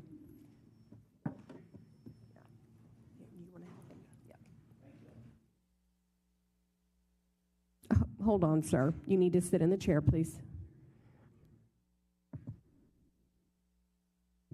Thank you all for your time. I'm John Johnson. I'm 35 today, as it is, and I'm from Carrizo Springs, Texas. I run the smallest hemp store that you have in Texas. These are a list of signatures that I've collected from my family members, my supporters, and my customers. If they could be here today, they would be. These products mean the world to them, and my business means the world to me. One of the customers that I want to talk about today, his name's Gator. I don't know his given name because he's never given it to me. I've heard a lot today about anxiety. I've heard a lot today about hallucinations. Those things can also be experienced by those who suffer from post-traumatic stress disorder, which can be acquired by crawling through jungles, defending our justice and our peace here in America. Gator suffers from that. That's the reason he suffers from it.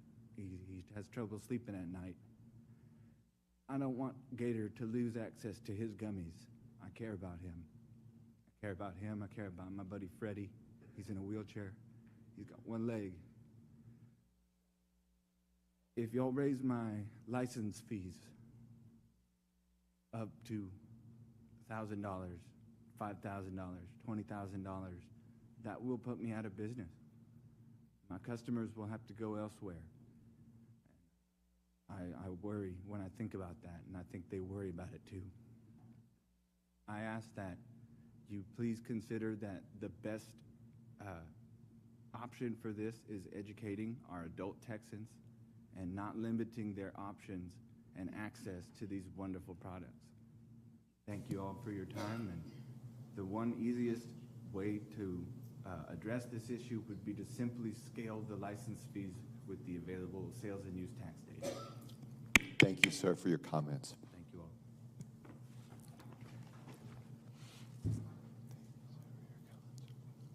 Our next registered on site is Clovis McCrary, McCary. Is Clovis McCrary present?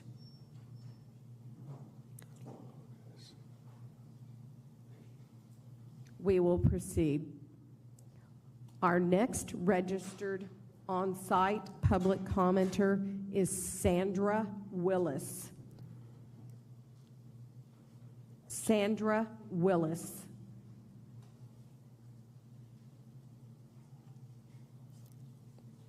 Our next registered on-site is David Sergi, S-E-R-G-I. All right, he's here in the room.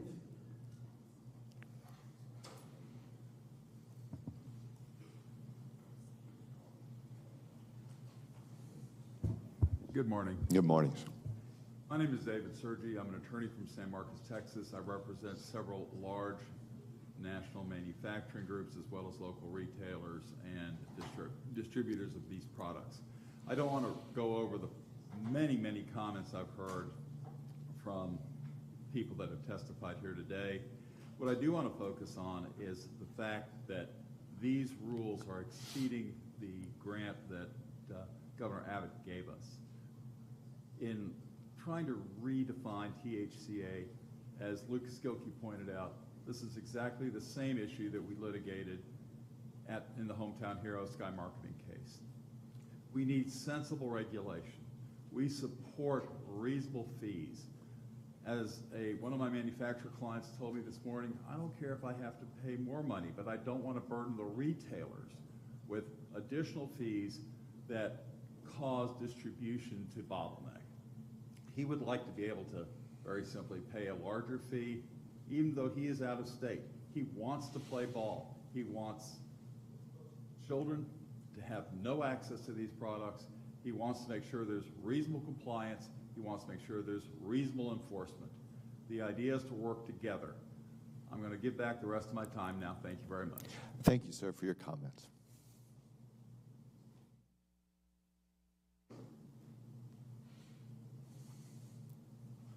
Thank you. Our next registered on-site is Chris Green. I believe Chris is here in the room. Chris Green.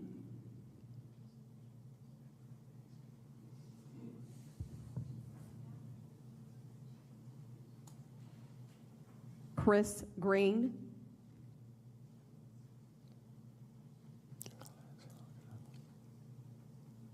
Okay, we will proceed.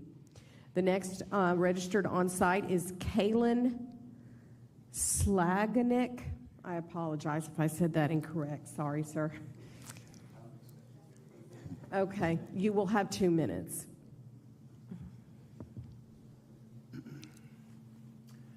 Hi, my name is Callan Zalganic. Here's this. It's good. It's good? Okay. Really appreciate you guys today. Appreciate the attentiveness. It's really amazing and grateful to be here. Grateful for this opportunity. Last year I thought that my business was, I thought I would have no business, and here we are having an opportunity to have a say. So it's really amazing what you guys are doing. Again, my name is Callan Zalganic. I own Treehouse Hemp Dispensary here in Texas, also Zalganic Services, which engages in the manufacturing and distribution of hemp products. But from a retail standpoint, I've heard a lot of people, oppose total THC and THCA being in that definition. But something interesting that I haven't heard is that in Abbott's proclamation, when he vetoed SB3, he pointed to, there being cases and litigation that could occur with a lot of the rules that are in SB3. And with that, it could prevent, meaningful regulation and regulation that, keeps these products out of kids' hands, like the age gating, for going into effect. So that's really my fear, is that, we try to really almost legislate with these rules rather than, do the right thing and just and mitigate kids from buying these products and childproof packaging and things of that nature. So my fear is just that we'll lose that if we focus on these rules. It'll also put me out of business as well. That's my time, and I appreciate you guys today. Thank you, sir, for your comments. Thank you.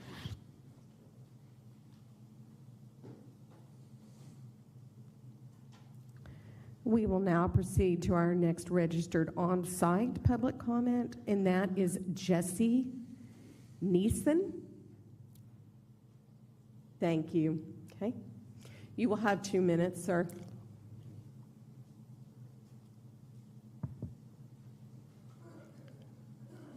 Good morning. Good morning. My name is Jesse Neeson, CEO of Reggie & Dro, a Texas hemp business, license DSHS at license 690. I support the governor's goal of safety while opposing the total THC implementation method. Let me be clear, we support strict regulation. We accept the 21-plus age restriction. We accept child-resistant packaging. We are prepared to pay the $25,000 licensing fee, a near 100 times increase, if it means funding enforcement against bad actors. We are responsible Texas business owners, not criminals. I formally object to the proposed definition of total THC in Rule 300.101 on economic impact, the rule does not regulate the hemp market, it eliminates it. By counting THCA prior to heat, you are banning products the legislator legalized in House Bill 1325. This will not stop demand. It will hand the market to illicit street dealers who do not ID check. My business employs Texans, and this rule forces us to fire them or move to another state. The on separation of powers, Executive Order GA56 directed this agency to keep products away from minors. It did not and constitutionally cannot authorize changing the statutory definition of hemp. Changing Delta 9 to total THC is a legislative function, not administrative. On federal alignment, H.R. 5371 takes effect in November. Rushing a ban now creates chaos and destroys Texas businesses while opening the door for non-Texan MSOs. The solution: strike total THC from the rules, maintain the Delta 9 standard from HB 1325, enforce the 21-plus age gate, take our fees, enforce the limits, but do not regulate us out of existence before the legislature meets. And I want to reiterate the fact that DSHS has done excellent work proving full competence and capability to inspect and enforce existing public safety packaging, labeling, Your time has and full expired. panel testing regulations. Thank you, sir, for your comments.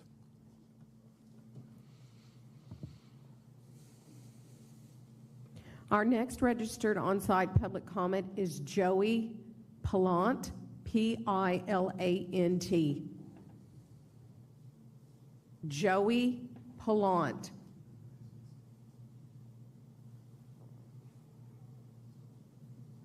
Our next registered on-site is Joa Mitchell, J-O-A-O Mitchell. I apologize if I did that incorrect. Thank you. Good morning. Good morning.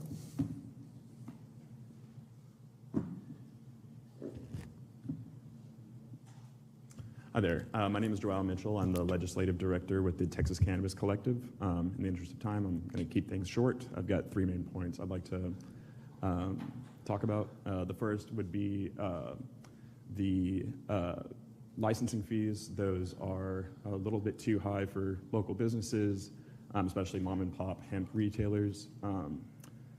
$25,000 for our company, like the one that I work for, is just way too high. We can't afford that.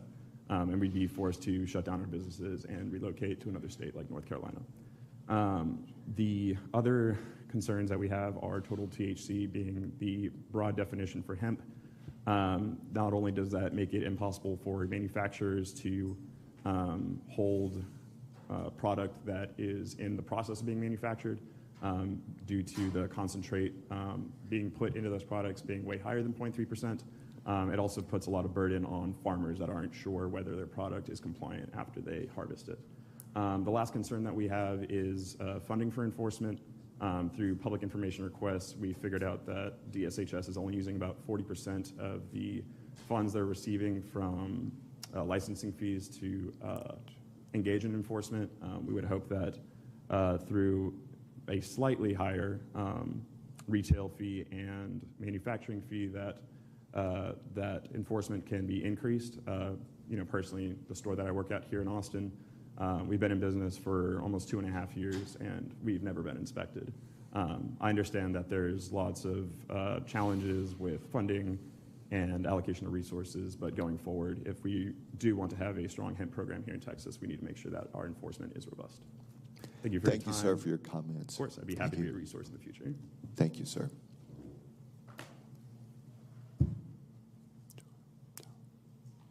Our next registered on-site public commenter is Joshua Martinez. Joshua Martinez. Oh, thank you. You will have 2 minutes, sir. I have some handouts. Is that okay? You can leave those at the registration desk.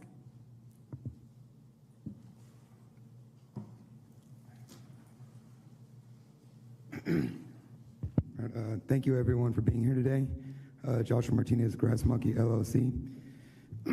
Thank you for everyone to being here today, and to all the veterans and law enforcement here today, thank you for your service.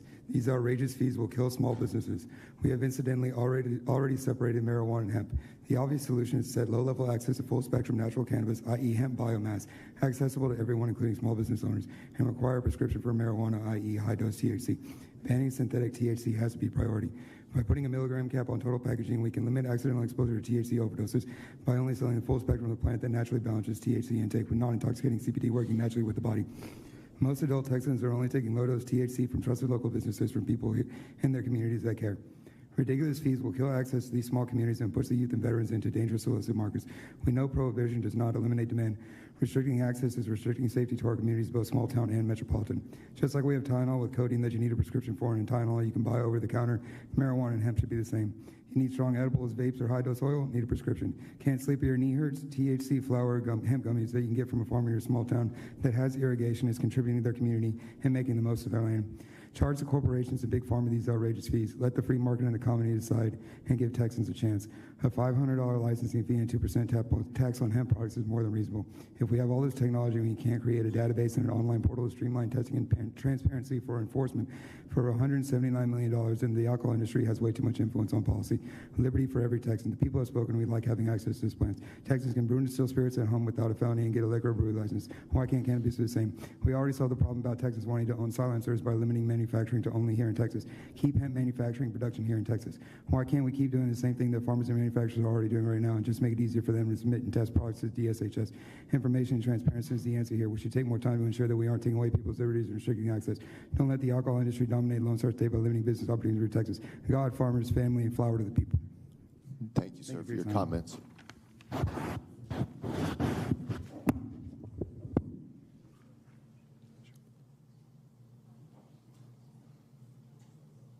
Our next registered on-site public commenter is Ezequiel Lopez. All right, you will have 2 minutes.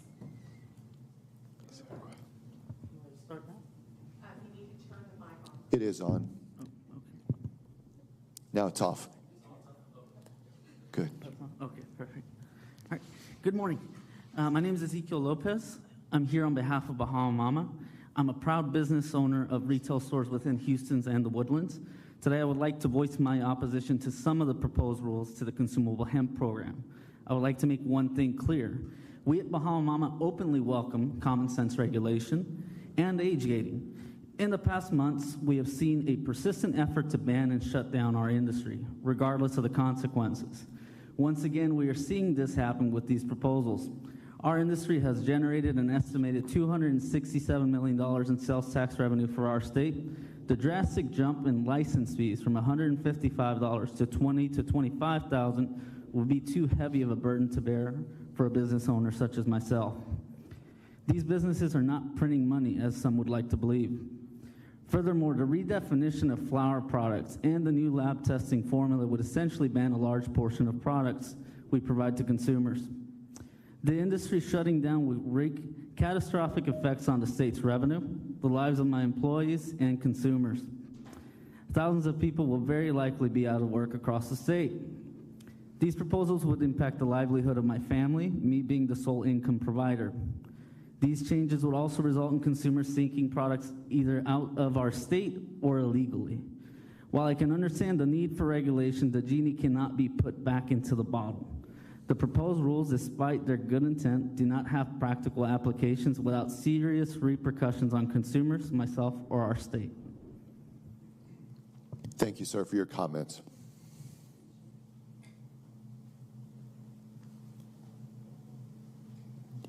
Our next registered on-site public commenter is Kenneth Berner. Kenneth Berner. You will have 2 minutes, sir.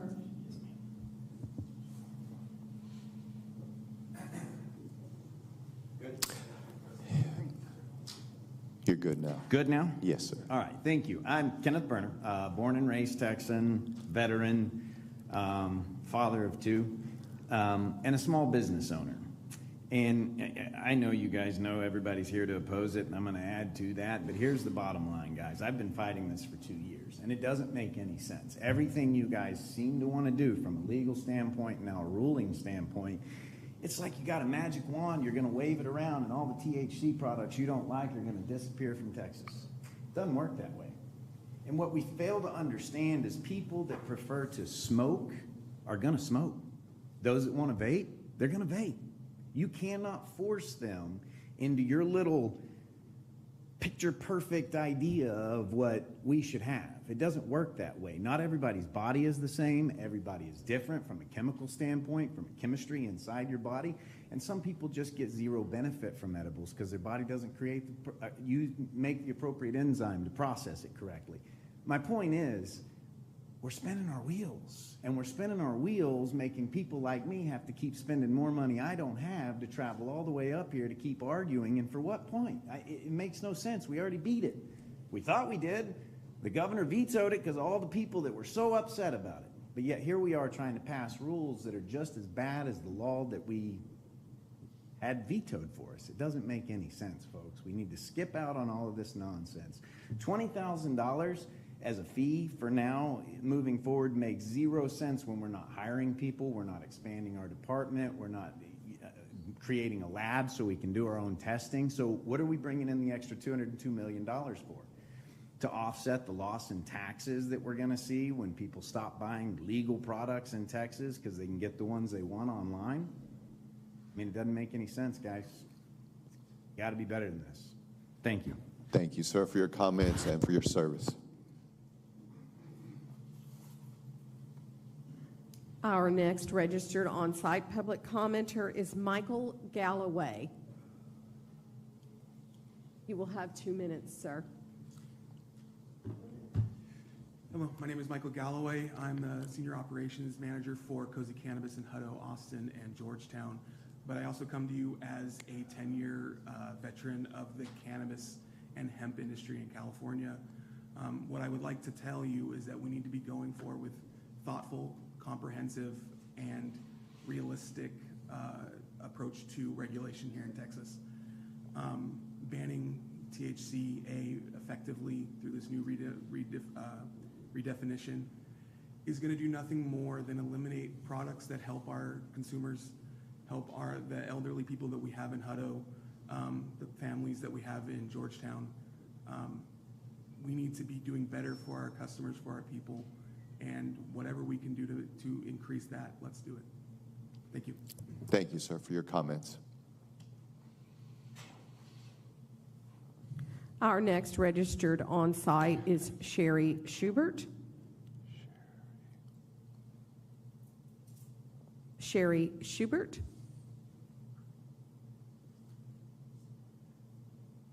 Our next registered on-site is Susan Hayes. Susan Hayes. You'll have 2 minutes.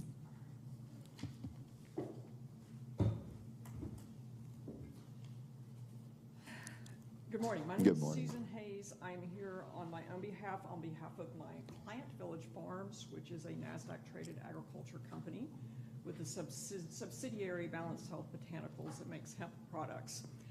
I'm going to speak in terms of big picture to give you all a framework to try to help get this right. To be effective, regulations must be science-driven, proportionate, and meet the reality of the current market forces. And I would encourage you to also think about the partnership you've got going with TABC under the governor's order and feed off their strengths when you're thinking about how you're crafting your rules. As you've heard, the fees are way too high. I think that message is clear to y'all. And I would imagine some of the original impetus for that in the bills was to try to weed out bad actors. The problem is you have plenty, as you've heard, small hemp boutiques that are good actors. And you have large companies that are bad actors. And I say that as a lobbyist for a large NASDAQ-traded company. It's just the reality of the marketplace. So fees are the wrong tool toward that goal. And in terms of disproportionality, think in terms of alcohol. TABC, look to the TABC fee schedule. as something that is reasonable for similar businesses. And I do want to give you some quick, concrete examples of the effect of fees. I live in the Big Bend most of the time. I've spoken to a package store and a bar out there that carry THC products, mainly local Texas products. They like to encourage Texas businesses. The $20,000 retail fee exceeds their profits annually. So that eliminates access for the entire Big Bend for these products and eliminates a source of selling these products for Texas businesses. And that's in an area where you have an influx of tourists that ups the retailers can bring in. With your fees, and a comment on the fiscal note. The fiscal note was ambitious in that it assumed all the licensees and registrants stay, which of course is not going to happen with $20,000 or $25,000 fees to bring in $202 million a year. Think about the sweet spot where the market participants can pay the fees, but you're keeping the maximum good actor market participants in, so that you've got the best cash flow to enforce in this system. Your time has concluded. Thank you, ma'am, for your comments. Our next registered public comment on site is Nakem Okiki. You will have 2 minutes.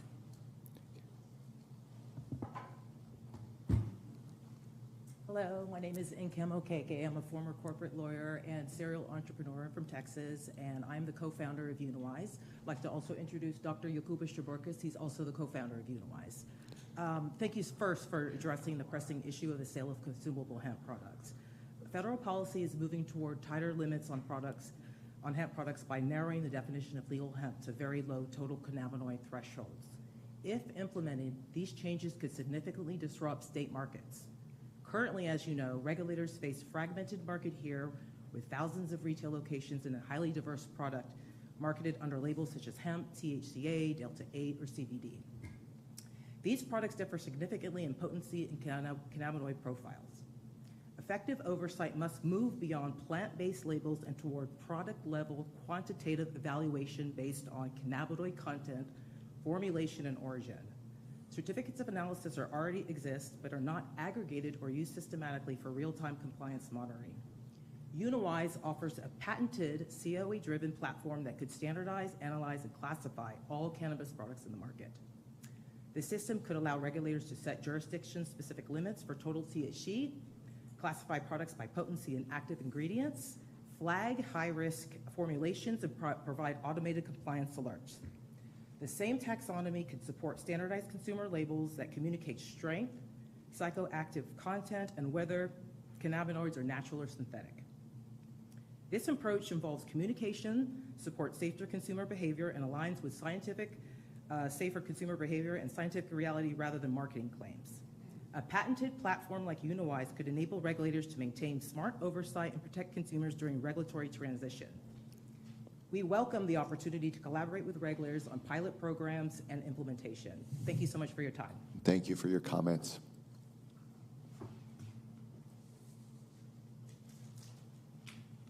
Our next registered on-site public commenter is Monty Thomas.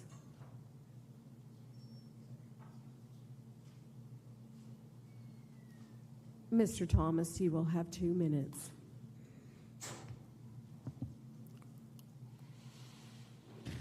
Hello, thank you. It's actually Thomas Monty. I'm opposing the regulations that are put in place. I'm a retired Illinois State Trooper that moved here 5 years ago after 27 years of service in patrol, SWAT, and narcotics. I currently work for Mr. Berner.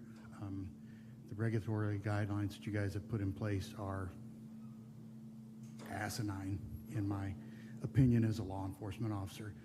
All you're doing is you're making these gentlemen's job much harder. It's much easier for them to go in and do a regulatory check of paperwork, licensing, things like that, than it is to try to drive an underground product that they will have to do raids and search warrants and things like that on. Much less cost effective. Number two, any funding that gets lost in sales of these products will be pushed into gray or black markets, such as cartel. Being a border state, Texas has to deal with that a lot more than I had to deal with that in Illinois. You're funding cartels to fight these guys. It's a safety issue, plain and simple for children. Should be treated no different than bourbon or Everclear or any other type of alcohol. 21, restricted time when it can be sold, not on Sundays, not late at night, certain areas it can't be sold in close to schools, things like that. It's common sense. Please just use common sense to do this. It's insane what you're trying to propose. And it basically sounds exactly like Dan Patrick's legislation that he could not get passed. So I'm done. I don't have anything else to say. Have a great day. Thank you, sir, for your comments and for your service.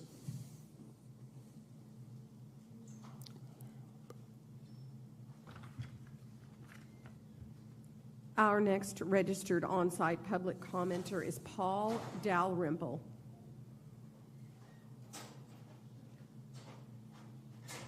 You will have 2 minutes. I wrote some stuff down, but I don't think I'm going to say it. I'm just going to tell the truth. I had a customer come in the other day at one of my stores that I own. They told me, oh, I miss supporting my 17-year-old local drug dealer. Those days are coming back if all these things are implemented. Violence with teenagers is going to go on the rise. Growing up, my best friend was shot in the back of the head over $100 of cannabis. So it's going to go black market. It's not going to go away. So I know you're going to establish whatever rules you want, but the more rules you establish, it's just going to go black market, more violence is going to happen. And as a veteran, like, I'm tired of violence, but it is what it is. Like, I just want y'all to be aware. The more things you ban, it doesn't stop people. As soon as the vape ban went through, the 17-year-olds were on Instagram. I can pull them up, and they're selling the illegal vapes from California. So robberies are going to go up, drug dealing is going to go up, and that's my stance. I don't think that the regulations are going to do anything to stop minors from getting it, but I do think it's going to reduce drug dealing and violence. And y'all can do whatever you're going to do. I don't really care. If the fee goes to $20,000, I'll just pay it, but the more you ban, the more violence is going to come, from my opinion. So, thank you. Thank you, sir, for your comments and for your service. Public commenters, please remember that these microphones are directional. You do have to get relatively close to it when you turn it on for us to hear your comments. Our next on-site registered public commenter is Shana Gutierrez.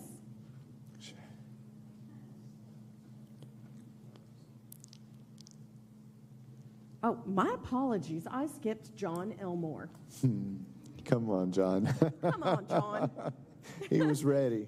You have 2 minutes, sir. Good morning. Thank you, DSHS, for the opportunity to speak. My name is John Elmore. I own a hemp business here in Texas. I employ 10 people who rely on our business for their livelihoods.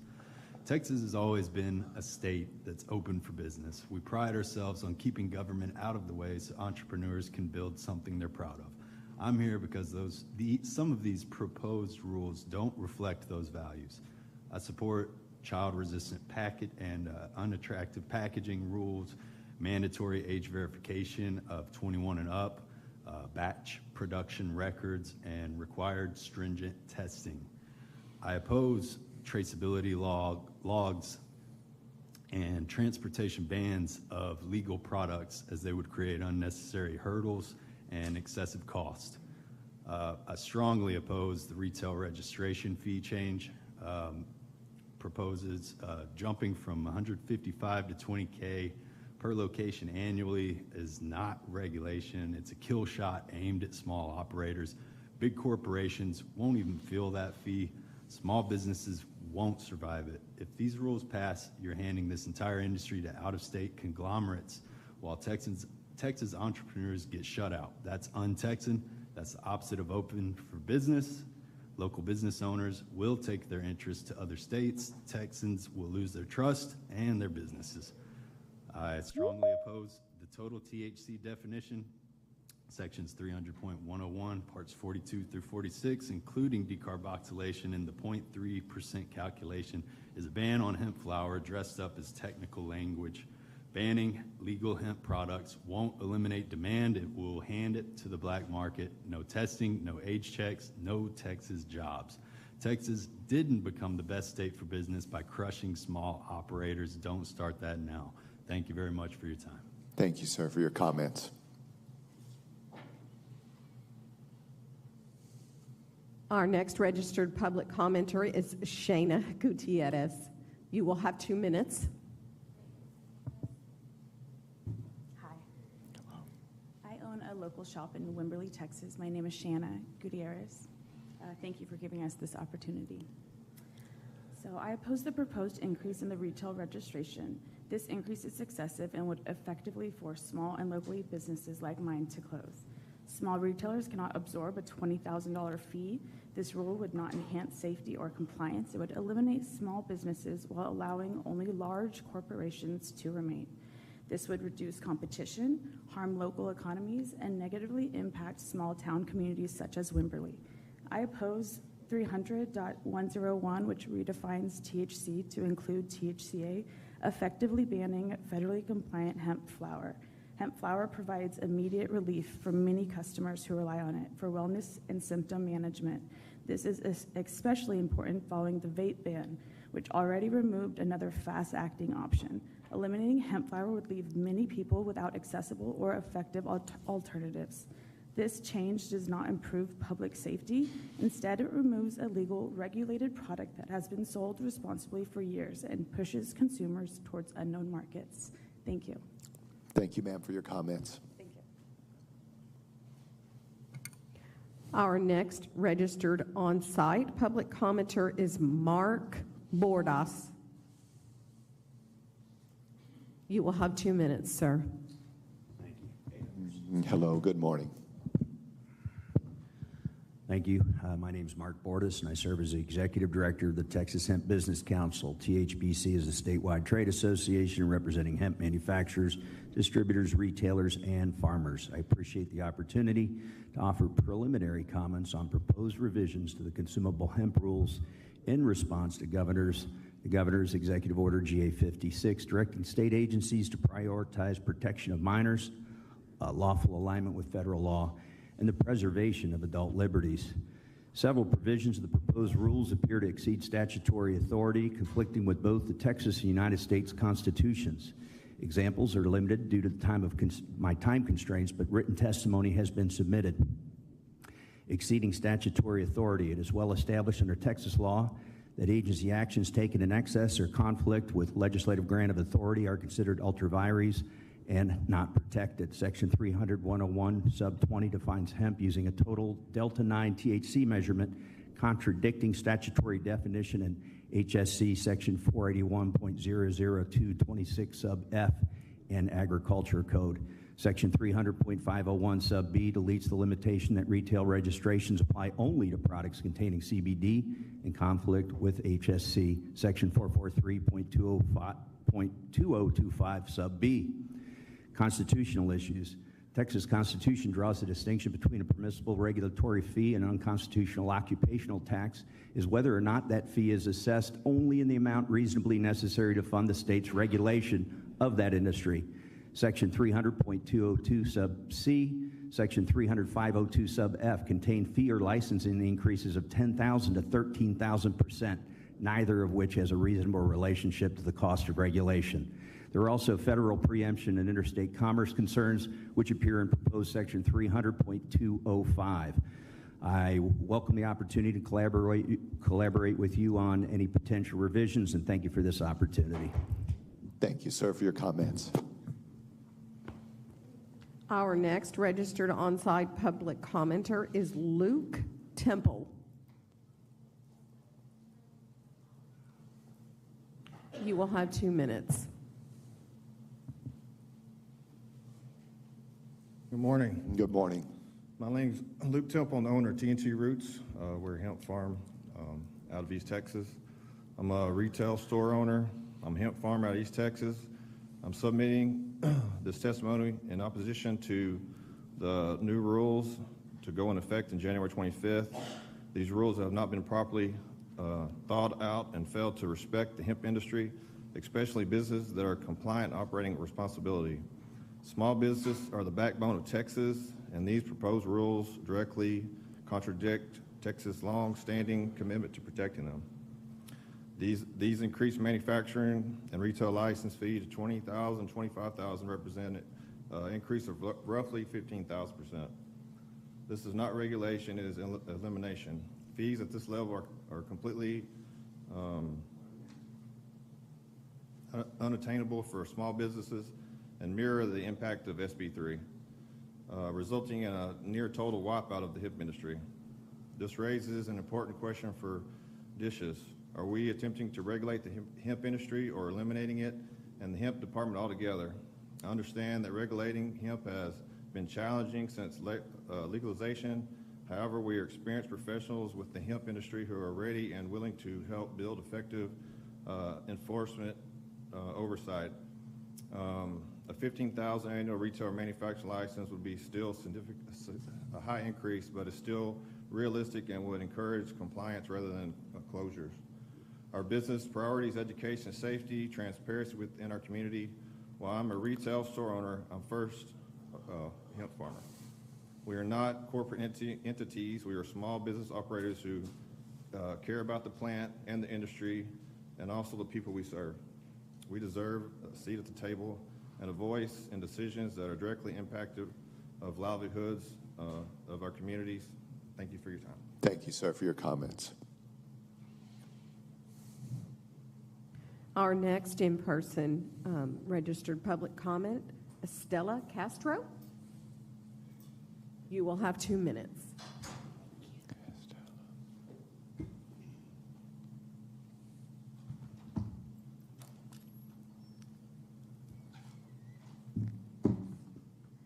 Good morning, and thank you, DHS, for allowing me to speak. My name is Estella Castro, and I'm a small business owner in Austin, Texas. I've been in business for 6 years and currently operate 2 compliant, legally registered hemp retail locations. I'm here today to propose increase in hemp registration fees that would make it impossible for my business to survive. Currently, my annual hemp registrations are about $500 per year. Under this proposal, the fee will increase to $20,000 per location. For my 2 locations, that's $40,000 annual. To put this into perspective, I also have 2 medical cannabis dispensary licenses in Oklahoma, which are highly regulated by a medical program, which is the OBNDD and the OMMA. The license costs me around $8,000 per year per location. It's a tiered pricing in Oklahoma. This is for medical cannabis. We are now being asked to pay more than double of that amount for Texas in hemp, not medical cannabis. I support reasonable regulations. I support safety standards, ID requirements, compliance. My business has always followed the rules, but these proposed fees don't regulate small businesses, they eliminate them. After 6 years of me operating legally, creating jobs, contributing to the Texas economy, this proposal would force me to close, despite of doing everything right. I respectfully ask you to reconsider the fees increase and consider the impact on small Texas-owned businesses. Thank you for your time. Thank you, ma'am, for your comments. Our next registered on-site public commenter is Glenn Howard.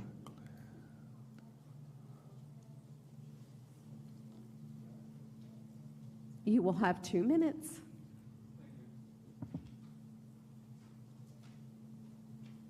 Good morning, and thank you for your time. My name is Glenn Howard. I'm a Texas resident and freelance videographer working directly with Texas hemp businesses. I support reasonable regulation, including age restrictions, ID verification, and product testing that's feasible and grounded in law. My concern today is not oversight, it's statutory overreach that harms lawful businesses and exceeds the agency's authority. Under Texas Health and Safety Code Chapter 443, DSHS may regulate consumable hemp products for safety, but it can't redefine hemp. and expand criminal liability or impose rules that function as a ban. The proposed rules attempt to redefine hemp by introducing total delta-9 THC and decarboxylation-based calculations. The definition is set by statute, not by agency rulemaking, and an agency cannot rewrite the law. That's the legislator's role. The testing framework also raises issues. It relies on variable lab methods and acknowledged uncertainty while imposing strict liability across manufacturing, transport, and retail. That creates unnecessary compliance risk and raises due process concerns. The proposed licensing fees add further burden. The agency's own fiscal analysis shows they would significantly harm small and rural businesses with no clear connection between the costs and the actual regulatory need. Fees should cover costs, not eliminate lawful operators. Public health regulation must be lawful, clear, and proportional. So I respectfully ask DSHS to withdraw provisions that redefine hemp beyond statute, align testing requirements with feasible and standardized methods, and reassess licensing fees to reflect real regulatory costs. Texas can protect public health without destroying a lawful industry or exceeding statutory limits. Hemp flower is the only delivery option for immediate relief, which serves as a refuge for those with PTSD and panic disorders. Therefore, hemp flower deserves to stand alongside tinctures and edibles as a viable intake method. Thank you for your time. Time has expired. Opportunity to speak. Thank you, sir, for your comments. Our next registered on-site public commenter is Antonio Ramirez.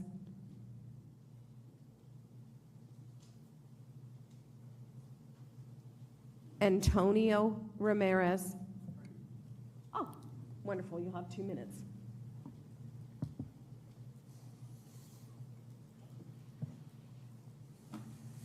Good morning. Good morning. Thank you for your time. My name is Antonio Ramirez, and I'm a disabled vet, and I'm here to speak as a responsible adult consumer and a small business supporter. Consumable hemp products have allowed many Texans, including veterans, to choose federally legal, regulated products instead of unregulated or illicit alternatives. Clear, reasonable rules help keep products transparent, tested, and labeled, which protects consumers and businesses alike. Overly restricted rules risk pushing responsible adults out of the legal market and into unsafe, unregulated spaces. That helps no one. I respectfully ask that any final rules focus on safety, transparency, and access, not prohibition through regulations. Please remember, when legal options disappear, risk doesn't disappear, it moves. And also, smart regulations protect consumers. Over-regulations creates unintended consequences. Thank you for your time. Thank you, sir, for your comments. Our next registered on-site public commenter is Tricia Rose.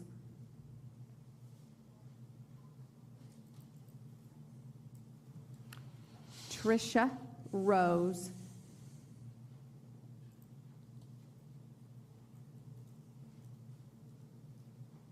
They are not in the room. Next commenter is Adam Roberts.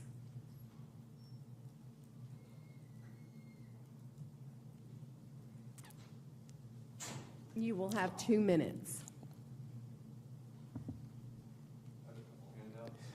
You can just leave them at the desk. Yes, sir. I want to thank the board for letting me speak this morning. Yes. My name is Adam Roberts. I'm a private citizen from Round Rock. I am asking DSHS to keep consumable hemp legal for adults and regulate it with clear, enforceable safety standards, not prohibition and not rules that function like a ban. We've already seen what Prohibition First policy produces. The war on drugs did not eliminate demand. expanded black markets, squandered taxpayer resources, and inflicted disproportionate damage, especially on low-income neighborhoods and communities of color. Texas should not revive that failed model through hemp policy. Here's the practical point. Regulation gives the state control. Prohibition gives the state less control. If products are legal, you can require testing, accurate labeling, batch tracking, child-resistant packaging, and age verification. And you can shut down bad actors. If you push the market underground, you lose visibility, standards, and accountability. Texas already has a workable foundation, DSHS emergency rules requiring 21 and over sales and ID checks, and existing requirements support traceability and certificates of analysis. The best path is to strengthen and enforce these protections, not to punish responsible adults or eliminate compliant businesses. So my request is simple. Keep adult access legal. Require credible lab testing and enforce against fraudulent COAs. Require clear labeling and batch tracking. Require child-resistant packaging. Restrict youth-targeted marketing. And use civil and administrative enforcement, such as fines, license actions, and seizures, not criminalization. Public safety comes from measurable standards and consistent enforcement, not from policies that drive products into unregulated channels. Thank you for your time. Thank you, sir, for your comments. Our next registered on-site public commenter is Eddie Velez, V-E-L-E-Z. You will have 2 minutes, sir. Good morning. Good morning. How y'all doing? Fine, thank you. My name's Eddie Velez, and I represent myself in my business called Oak Cliff Cultivators in Dallas. We're a family and veteran-owned business. I'm a disabled vet, and I believe in these products, and they help me tremendously. Not only me, but they also help my customers in my community. Now, I support the 21 and over age gating and all that. I think it's very needed, and we support that. We've been doing that since the beginning, since we opened. We've been in business since the onset, since this became legal in Texas in 2020. I think the fees are excessive. I also have a retail location. I do some manufacturing, so I will get hit twice, a $20,000 fee and plus another $25,000 fee. $45,000 is excessive for a small business like mine. I only employ about 5 employees, so you can imagine that the impact we have on me and my employees and my community. The second thing, I don't support the total THC definition. I think we need to keep the same definition in place. A lot of my customers are 45 and older, and they use flower. Some don't like the edible side, so flower is an option for them. So maintaining the current definition of hemp, I think, is going to be very important. And whatever rules are adopted, I think we as small business owners, we deserve time to allow us to prepare and to pivot and to implement and to be effective as new rules come in place, not within 30 days. So I urge the community the state to reconsider the fees, make them feasible and attainable for small businesses like myself, keep the current definition of hemp, and allow adequate time for us to implement these measures. Thank you for your time. Thank you, sir, for your comments and for your service. Yep, thank you. Our next registered on-site public commenter is Mary Tello.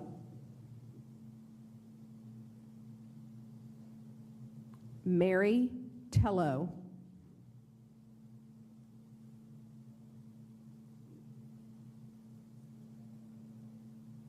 This person is not in the room. Brandy Townsend.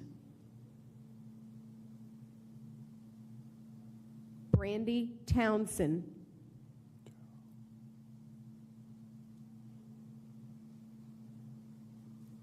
Our next registered public commenter is Jason Korn.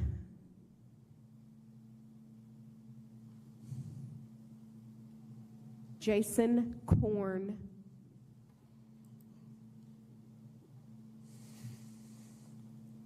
They are not in the room. Our next registered public commenter is Curtis Ford.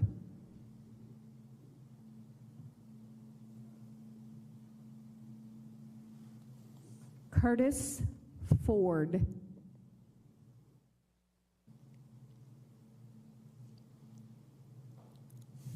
They are not in the room. Our next registered is Rado Ivanov.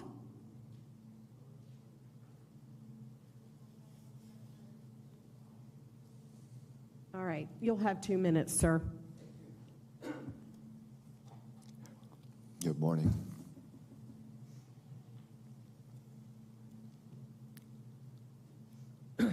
My name is Rado Ivanov, and I represent our family-owned business, Texarkana Organics. We're one of the companies that were inspected by the DSHS last year. We welcomed the agents with open arms and ears. After observations made by your department, we implemented the recommendations and communicated and addressed them in a timely manner.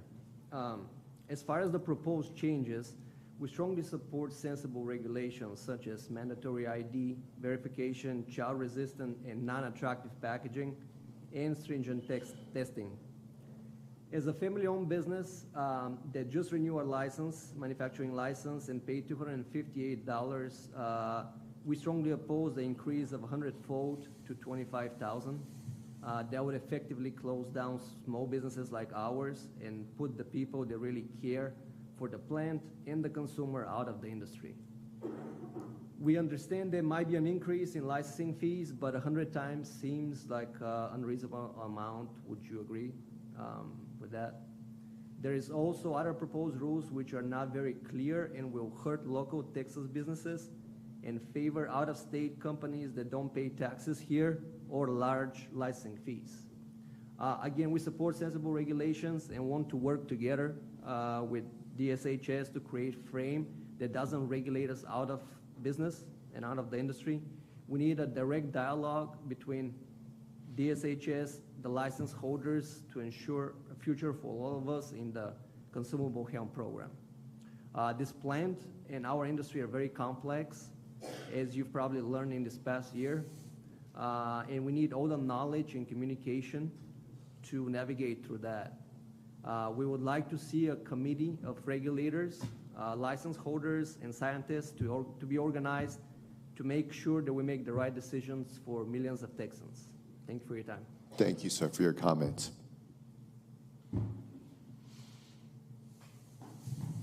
Our next registered on-site public commenter is Brent Bird. You will have 2 minutes, sir. Good morning. Good morning. Hey. My name is Brent Bird. I own a small hemp company called This That CBD. I have worked in the legal plant medicine industry for over 10 years in 2 different states under medical, recreational, and hemp rule sets. I am grateful for the opportunity to speak today, so thank you for your time. I am here on behalf of myself, my company, and 9 amazing people I employ, and all of the hardworking adult Texans who use hemp products to find relief. After thoroughly reading Governor Abbott's executive orders and then studying the rules trying to be pushed by the department, I notice an extreme disconnect. Unfortunately, the proposed rules appear to aim to destroy this industry altogether with changes that are very extreme and seem very off base from the intentions of the original 2018 Farm Bill, HB 1325, and most recent Governor Abbott's executive directive. I am in favor of reasonable, fair, and consistent regulation, but most of these proposed amendments are far from it.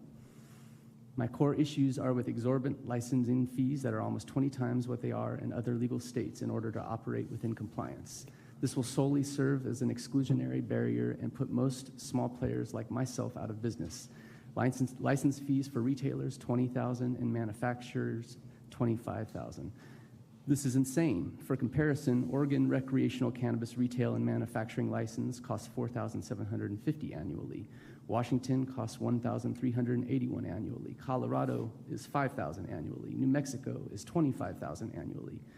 Secondarily, the total THC redefinition will eliminate a majority of products from the industry and similarly take many of the current players out of business, as well as it will take away much-needed medicinal benefits from Texans everywhere.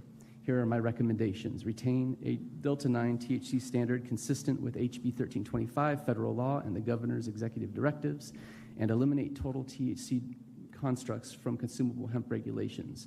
reassess licensing fees to ensure that they are proportional, risk-based, and designed to encourage broad regulatory compliance. Ensure final rules remain aligned with statutory authority and executive directive to minimize litigation risks and support long-term regulatory stability. Texas does not need prohibition by rule, it needs law.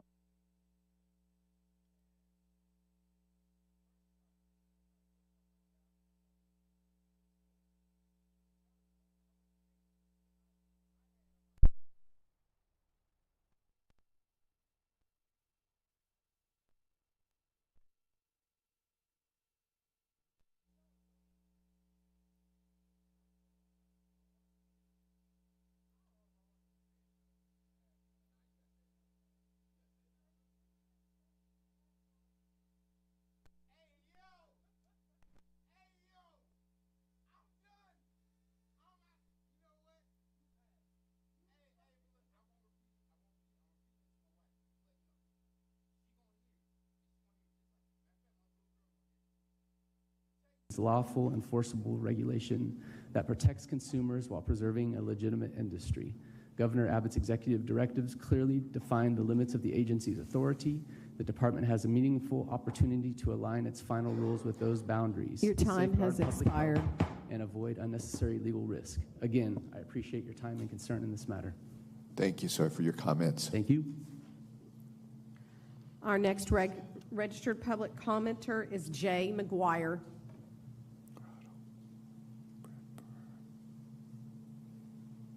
Jay McGuire.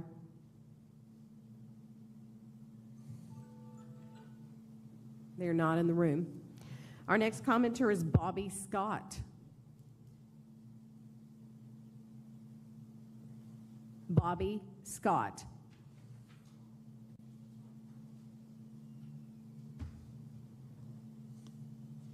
They are not present today. Our next commenter is Anik Akhund. You will have 2 minutes. Thank you.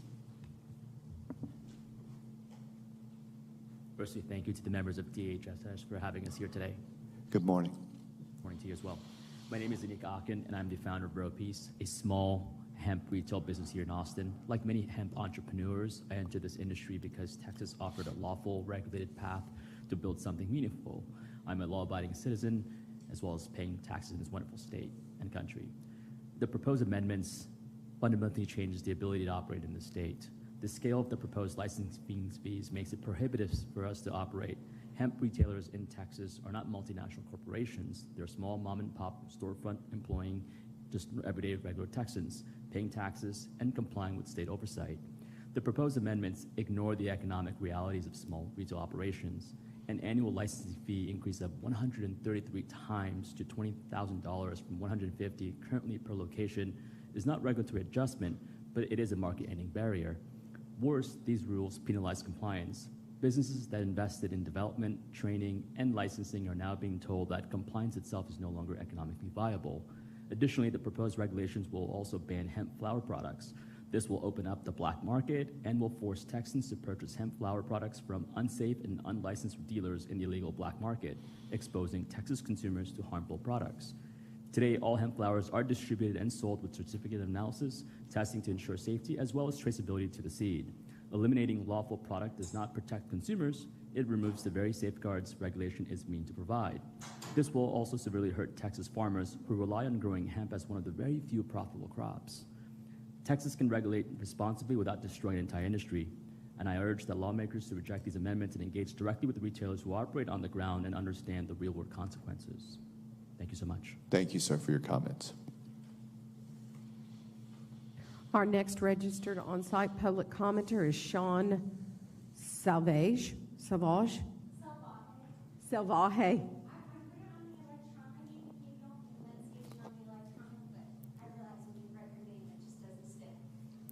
Thank you. You'll have 2 minutes.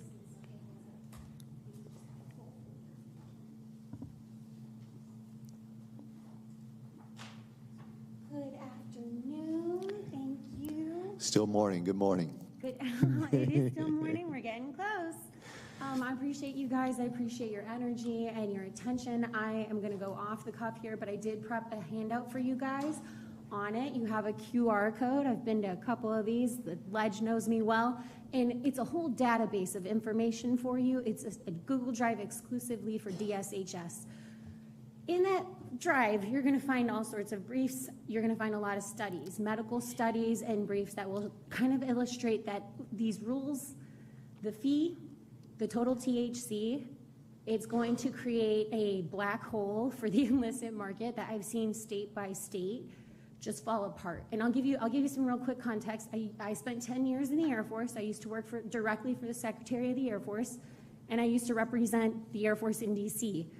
Now I work in cannabis and psychedelics, and I've been here helping businesses to kind of communicate their priorities. And I say this to help you understand national security and a balance of our economic policy in the United States and Texas is very important to me.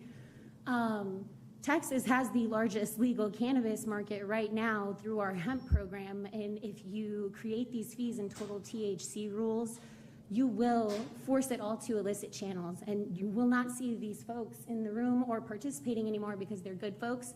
They're likely going to move out of state or stop operating, so you're going to have a lot of illicit market operators who take over your channels to the tune of billions of dollars.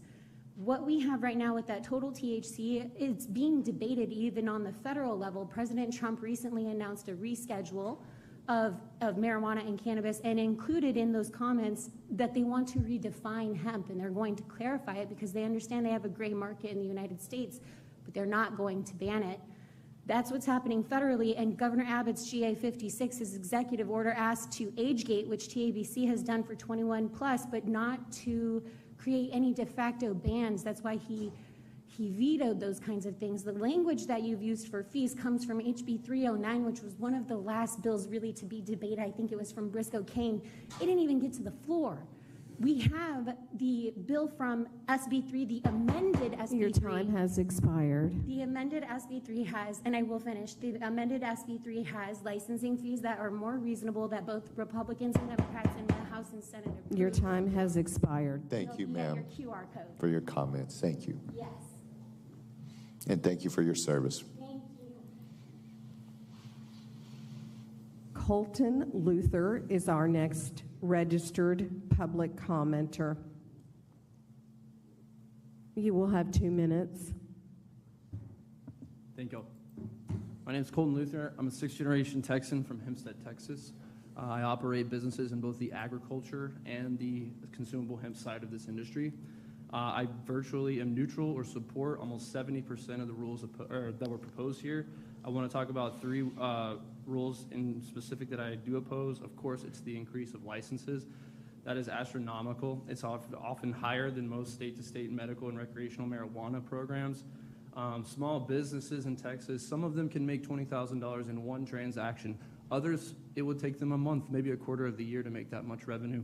So I think we can implement something that's a scalable and sensible licensing structure fee for this industry that makes sense. We all want to put in for enforcement. We all want safety, but we don't want to be taxed or regulated and licensed to death. The flat fee is disconnected from volume, safety concerns, or any other concerns that this agency should be having. A more effective way to solve that would be the scalable licensing structure. The THC definition to include THCA to total THC is going to drastically not only affect small businesses here that are retailing and distributing these products, but the agriculture sector, which has probably not been discussed too much for this agency. Farmers operate off a thin margin, and one of the most in-demand products is compliant hemp raw materials for all these folks to make their products out of. So we need to be careful with that when we go and redo a definition of something that's already been established federally for some time. And I believe we both can take a little bit of the blame for how in demand and out of control some of this industry is. And I'd like to see that get a handle on it. Also, the seed to sale tracking, it's been failed in other medical and recreational marijuana markets. We see a lot of those failed products that skip the track and trace end up in here in other markets across the state. That is a distraction from what needs to be regulated, which is who makes it, where they make it, how it's made, where it's sold, who it's sold to. And I think that we are extremely close to not only solving all of those problems, but making history for this plant. as Your America time is has watching expired. Thank you, sir, for your you. comments. Our next on-site registered public comment is Devin Watson.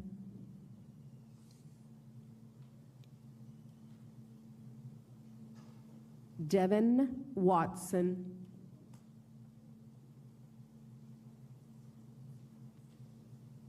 They are not in the room.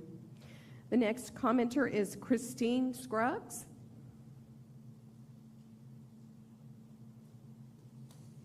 You will have 2 minutes.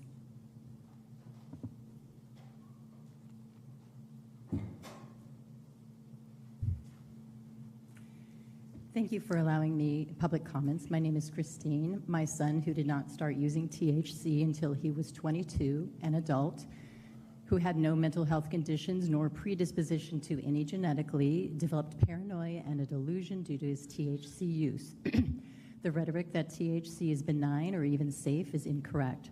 The truth is that it's an intoxicant that can numb a person and make them feel good. However, long-term heavy use of it increases depression, should never be recommended for those suffering with PTSD, is psychoactive and addictive, as witnessed by thousands who fight when somebody threatens to take away their drug of choice. We took my son to Florida and used the Marchman Act to insist on long-term substance use treatment. We spent over $238,000. These costs don't reflect our emotional turmoil caused to our family. One addiction psychiatrist estimated 1.1 million adolescents alone with cannabis-induced psychosis. That does not include even more adults. Another doctor estimates the annual cost of cannabis-induced schizophrenia in the U.S. ranges between $24 and $102 billion, with data supporting the high end. Many thousands are affected worse than my son. My son is lucky that he doesn't have a permanent diagnosis. His was a temporary psychosis. Others get schizophrenia and bipolar. Cannabis-induced psychosis is not new, but it's now a silent epidemic. It's been known for decades to cause psychotic symptoms, but because the intoxicating hemp industry made their products so potent, available, and normalized, they accidentally normalize the psychosis it induces. That is the truth. This industry has proven themselves unregulatable in that they don't even follow the 0.3% or less. Edible and drinkable products are considered adulterated food by the FDA and are illegal. Thank you for increasing license fees. The more difficult it is for the industry to addict users, the better. Age limit should be higher than 25. I ask you to let the truth guide you on what is healthy and safe for Texans of all ages. Thank you, ma'am, for your testimony, your comments.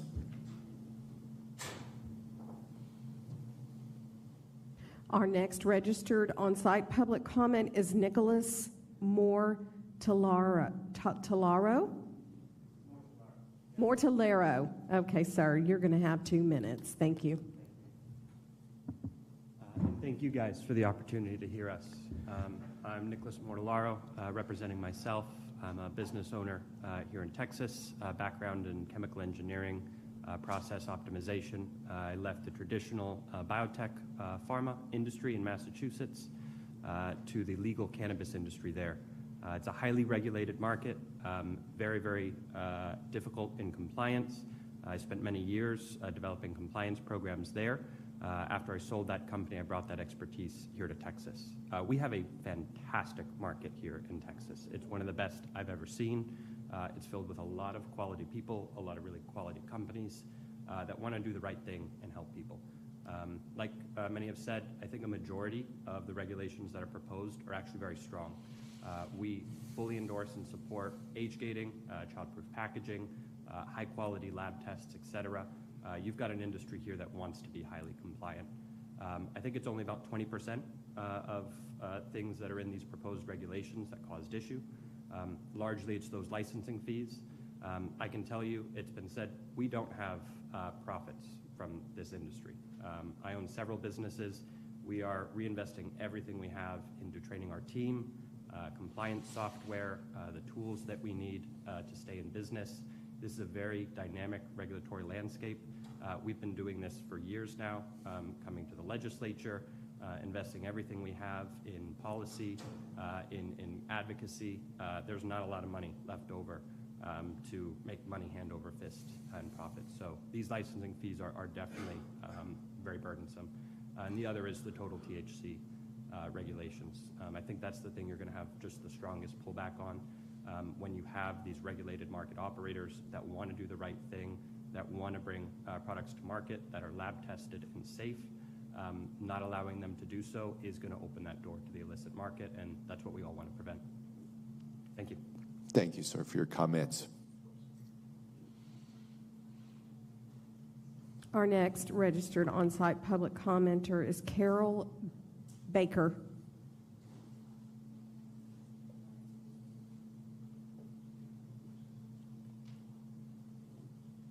You will have 2 minutes.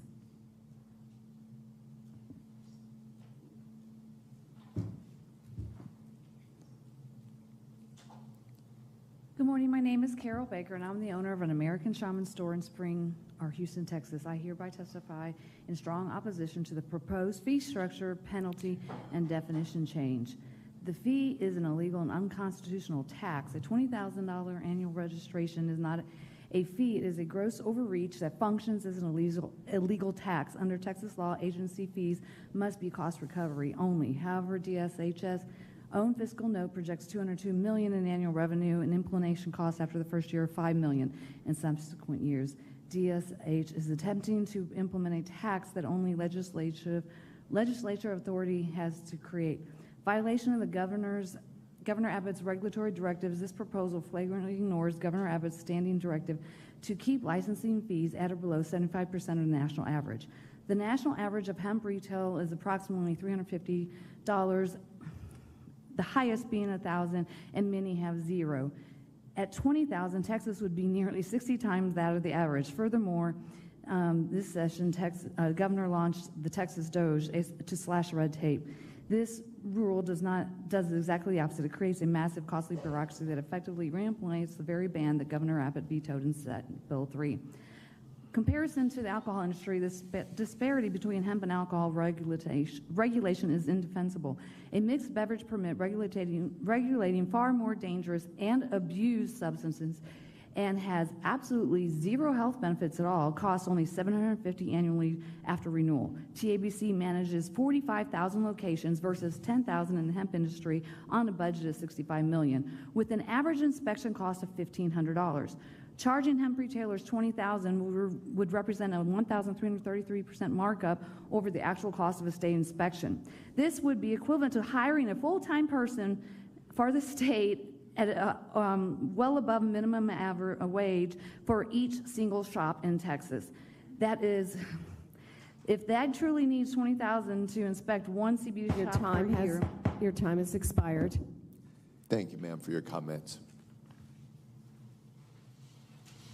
Our next registered on-site public commenter is Liz Grow.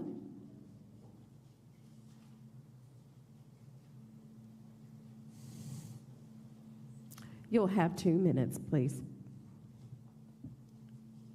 Thank you guys so much. I really appreciate the opportunity to be here and represent myself and my business, Lucy's Rock. I'm the proud owner of a legal licensed consumable hemp business just down the road in New Braunfels, Texas. I've lived in the community for the majority of my life. I graduated as a unicorn from New Braunfels High, so did my husband and my daughter. My business supports more than 15 people in our town: employees, service providers, delivery drivers, real Texans whose livelihoods depend on this industry. My brand distributes legal hemp products to over 50 dispensaries across the state. My products deliver natural relief from things like sleep deprivation, anxiety, depression, and any number of things, naturally through hemp flower. This proposed ban, as I'm calling it, these rules, they're not about safety. They're about greed. Greed of out-of-state cannabis corporations, many with long-standing records of violations, who are lobbying to kill our legal homegrown hemp industry so they can corner the market through the deeply flawed compassionate use program. I am one of those patients that the compassionate use program has failed. Meanwhile, in Texas, the hemp industry is booming. We generate $10.2 billion in economic activity. We support over 53,000 jobs and paid $2.1 billion in wages. And just last year, we delivered over $267 million in sales tax revenue for the state. And yet, these proposed rules would wipe us out. I support age gating, child-resistant packaging, stringent testing, and I believe that DHSH, or dishes, can come together with the hemp industry and put together some really great common sense rules and regulations that would protect children and vulnerable populations while not killing this incredible industry. I urge you to reject these rules, and I thank you so much for your time. Thank you, ma'am, for your comments. Our next registered on-site public commenter is Patrick Pope.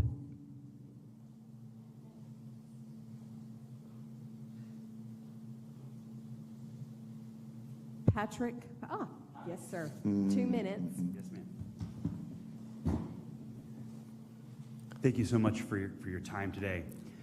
Driving down I-35 this morning, I passed a billboard that read, "Don't California my Texas."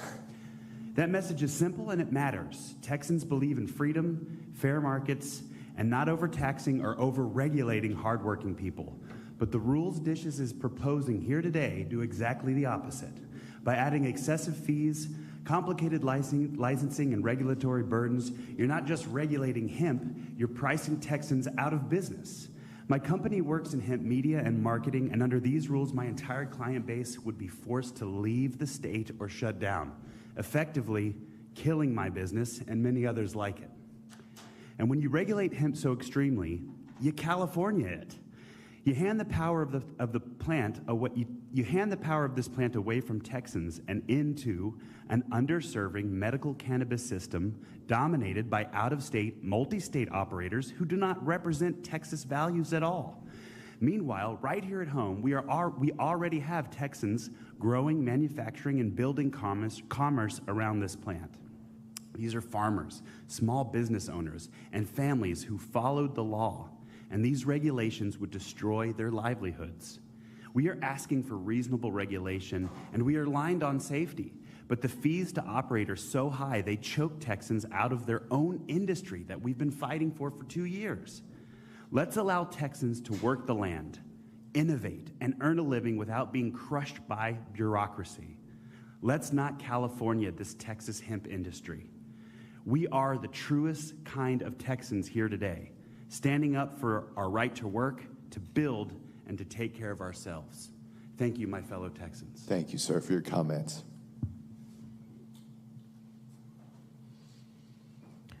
Dr. Stevenson, that does conclude the pre-registered folks that we had through our system. We do have 13 people that have come on site today to register. We also have one person in the virtual platform that unfortunately I think got skipped or was missed. I would like to go ahead and take care of that one right now, and then we should have more than enough sufficient time to address these 13. Fantastic. Let's do that. Okay. All right. All right. In the virtual platform, there should be Sky Weatherreed.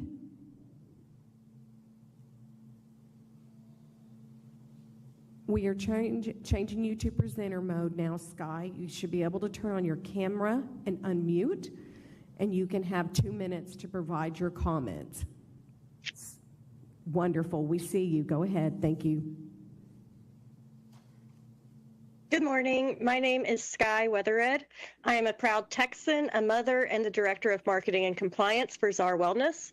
I am speaking today as a private citizen. I live with several chronic conditions, including autism, gastroparesis, and endometriosis. To start, I want to say, as a mother of teenagers, I support age gating to 21 plus, child-resistant packaging, and stringent testing. And I truly believe that we can have safety for kids without elimination for adults. For me, consumable hemp is not a luxury, it is a medical lifeline. My gastroparesis frequently makes it impossible to keep down solids or liquids. During these flare-ups, oral medications and edibles are useless. Inhalable hemp flower is the only delivery method fast enough to stop vomiting and allow me to eat, especially after the vape ban. By redefining total THC in section 300.101 to include THCA, you are creating a de facto ban on the very products I rely on. This doesn't protect people, it forces patients like myself to choose between suffering and the unregulated black market. I am also deeply concerned by the fee increases in Section 300.502, jumping from a few $100s to an onerous $20,000 for a retail registration is not a regulatory fee.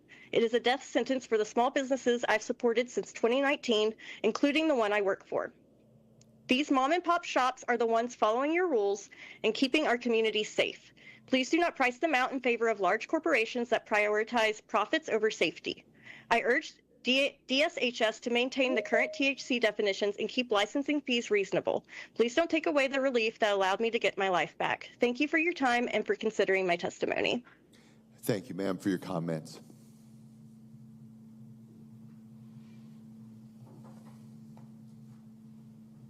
Okay, Dr. Stevenson, we will now proceed with the folks that have come on site today to register day of. Our first one is Forrest Dean. Welcome. Thank you. You will have 2 minutes, sir. Thank you. My name is Forrest Dean, co-founder of Willie's Remedy, a THC-infused social tonic created by Willie Nelson. Willie was born in 1933 in Abbott, Texas, only 125 miles from where we sit here. He has dedicated the last 92 years to sharing the Texas spirit through music around the world.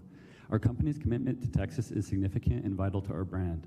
We employ several Texans, partner with more than 500 Texas retailers, and have invested over $5 million in 8 years into building a transparent, compliant, and strictly adult-focused business in this state. We also give back 1% of all sales to American farmers, including Texas farmers, through Willie's Farm Aid Foundation that just celebrated its 50-year anniversary. We share your department's goal of protecting public health and keeping intoxicating products away from children.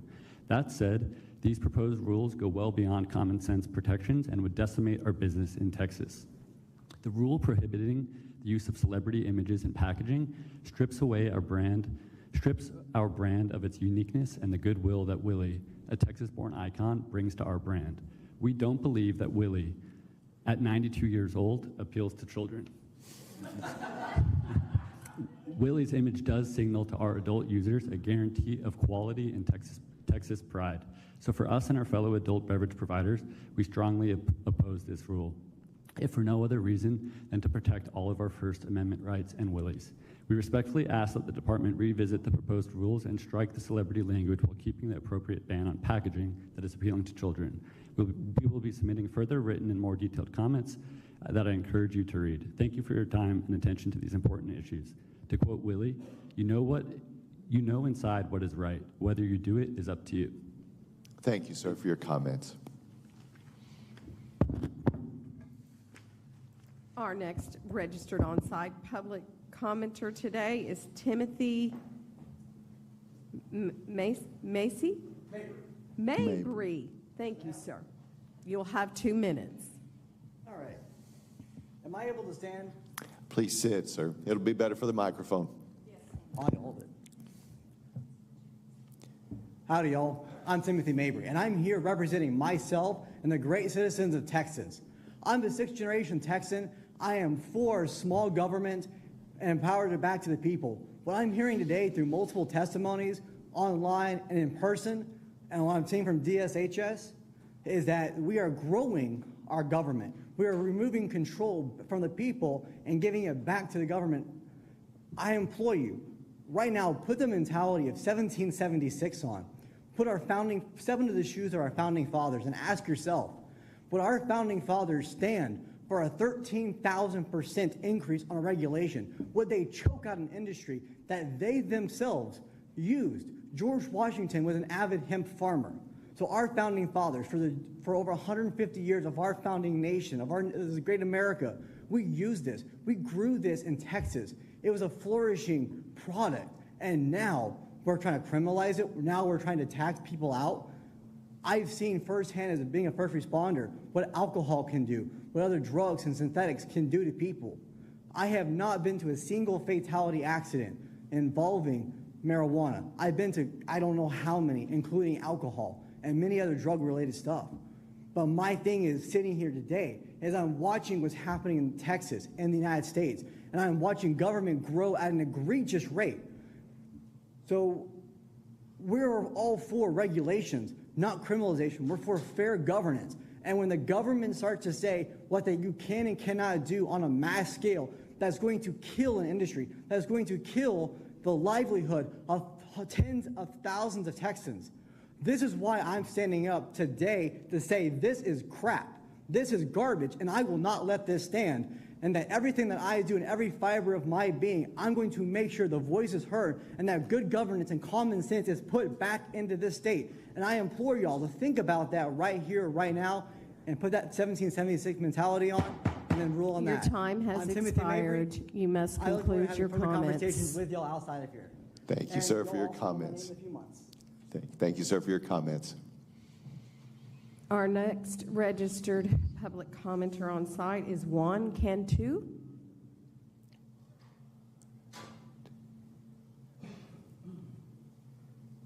I believe I'm reading it correct. Juan Cantu.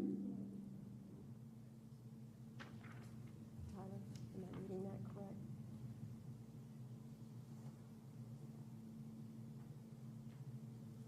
Our next registered public commenter is Tara Latil. Okay, you will have 2 minutes, ma'am. I am definitely not as dynamic of a speaker as he is. Welcome. Thank you. Thanks for the opportunity to speak today.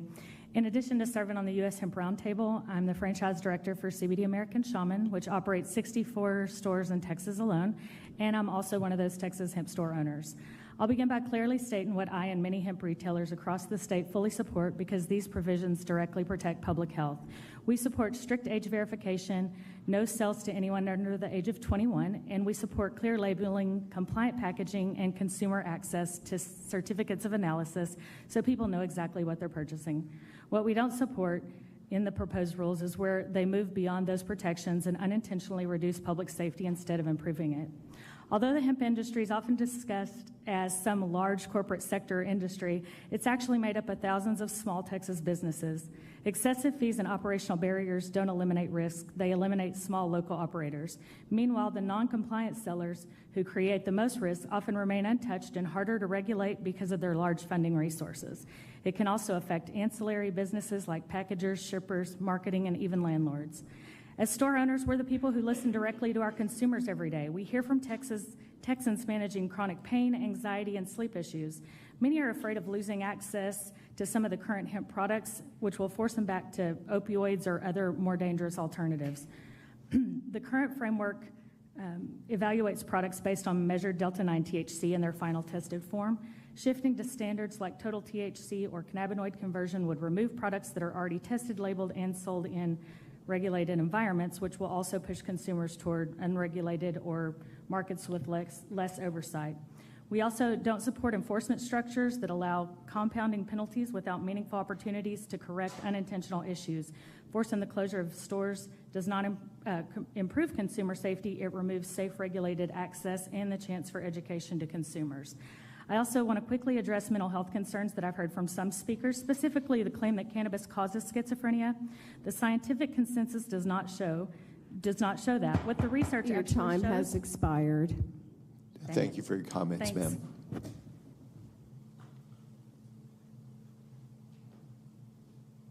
Our next registered on-site public commenter is Jim Scheibel. Yeah, I'm back here. Okay, Tyler's going to bring you a microphone. And you will have 2 minutes, sir. Okay, yeah, I got to say one thing, just because I'm a professional.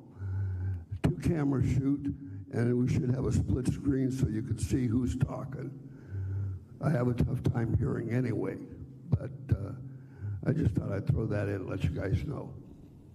Thank you. Okay, I'm a vet, yes, also a cancer and a stroke survivor, so I kind of need that extra medication to help me out. You guys putting these extra monies that you supposedly need on farms are going to affect everybody, not just me. I'm a small business owner. I also do video court reporting, so I hope I don't have to see you guys in court. But the thing is, retail sales are based off of what we have to pay the manufacturer. And if you charge the manufacturer too much, he's not going to survive, and neither are we. So don't give in to big pharma. Help us out. Also, we need to find out what more we can do for the labs, because that's our lifeline. Those guys give us the COAs and tell us what we need to know about that product. And if you don't allow a little bit more lax lab reports, then it comes down to, can we survive with those guys? They're hurting too. Now, I have a question on what's good IDs, because Texas driver's licenses are great, but is a passport, military ID, any of those good? Also, the rules and regulations for all cannabis products, they need to be stated a little bit more clear. Edibles versus tinctures versus whatever. And the federal, for VA people, can we get hemp openings in VA, like hospitals and or on VA, on federal land? And for the law enforcement, those guys put in a lot of hours and a lot of work. I know my son's a Your time cop. has expired. Thank you, sir, for your comments. Thank you. Thank you. Our next registered on-site public commenter is Francisco Martinez.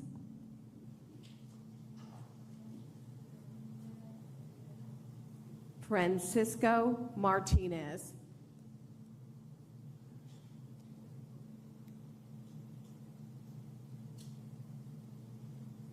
He is not in the room.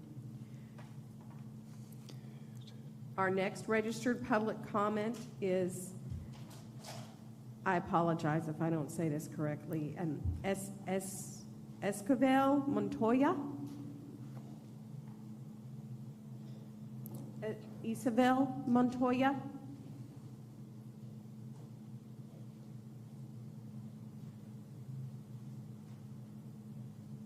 With Bahama Mama?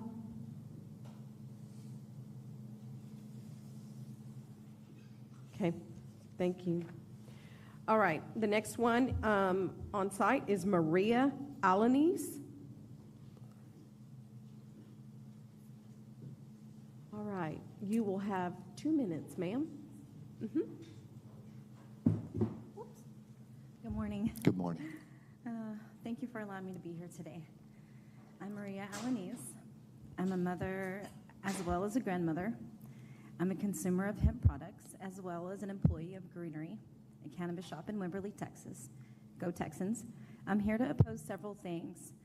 The transportation ban, which prohibits ingredients 0.3% or greater of THC from entering Texas for processing. Also, the traceability logs, which are mandatory logs for all raw materials, including origin and certificate of analysis for every ingredient. Traceability is required for marijuana states because it is a federally illegal substance and diversion outside the state that legalized. It is not allowed. That is not the case for federal legal hemp. Also, the total definition, which includes THCA, this effectively bans hemp flower. Removing this modality prevents consumers who need immediate relief from assessing it. Last but certainly not least, the retail registration and manufacturing license fee increases. All of these that I have mentioned all negatively affect our small and rural businesses and stifles of Texas-based production, forcing manufacturers out of state, destroying local jobs, closing shops, hindering consumers from comfortably shopping in their local shops and possibly having to uncomfortably go out to the streets, flourishing the black market. We do not want that. I don't want that. We want to be well and heal legally with cannabis. So thank you again for allowing me to voice my opinion. May the Lord continue to bless you all, and you'll have a good day and weekend. Thank you for your comments, ma'am.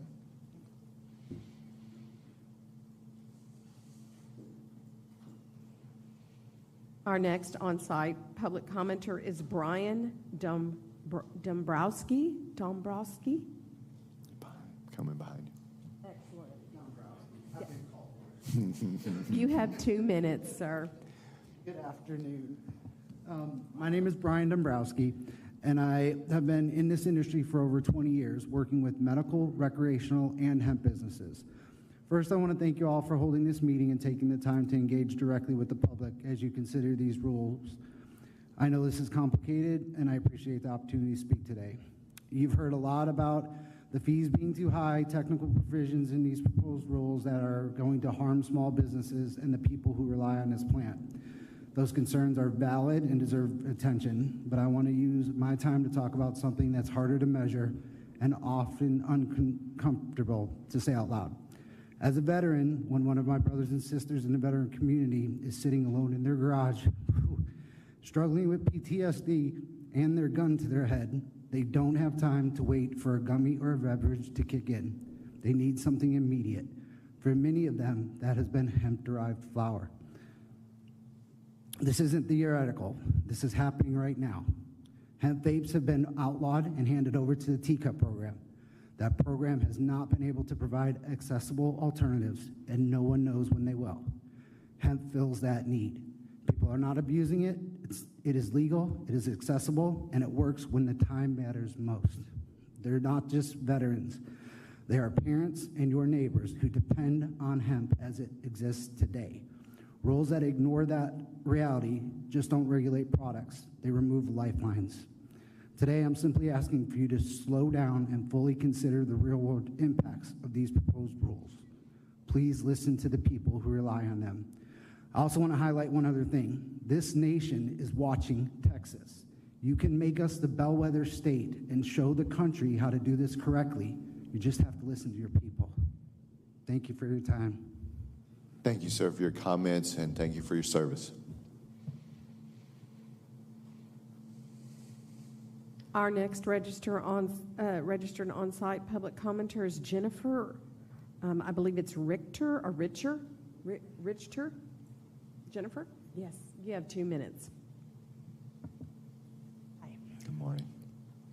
I'm Jennifer Richter. I want to flag that the proposed rules do not address a critical misbranding and traceability loophole involved in the use of DBAs or brand names without clear disclosure of the licensed legal entity responsible for a product. So the Texas Code 443205 requires that labels include the name of the product's manufacturer. Under FDA and Texas law, this means a licensed legal entity, the LLC or corp, not a trade or brand name. A DBA is not a legal person and cannot independently satisfy manufacturer ID requirements. I've seen the real-world consequences of this gap. I testified to the Texas Senate that one company was not licensed, and that company, using only a brand name, targeted me on social media. When regulators tried to locate that company, I guess, using the brand name visible to consumers, it could not be found in your licensing system. The underlying LLC was different, the DBA was not disclosed, and neither consumers nor regulators could easily identify who was responsible. When products are marketed under undisclosed brand names, it undermines transparency, complicates complaints and recalls, and delays enforcement. Although 300.402 requires the manufacturer's name on labels, the rules you have don't clarify that this must be the licensed legal entity, nor do they require disclosure of DBAs in commerce. I ask that you require labels to identify the licensed legal entity with any DBA allowed only in addition, require disclosure of all DBAs as part of licensing and renewal, and extend this disclosure to websites and e-commerce sales. Without clear legal entity disclosure, the strengthened recall, complaint, and enforcement provisions in these rules cannot function as intended. Responsible companies have zero legit basis to conceal their license identity, avoid basic transparency, or target consumers, actions that waste your resources and delay enforcement. Thank you for your comments, ma'am. Thank you.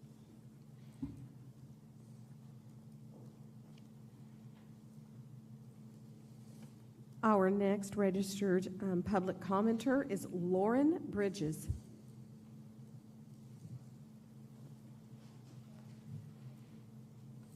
You have 2 minutes, ma'am.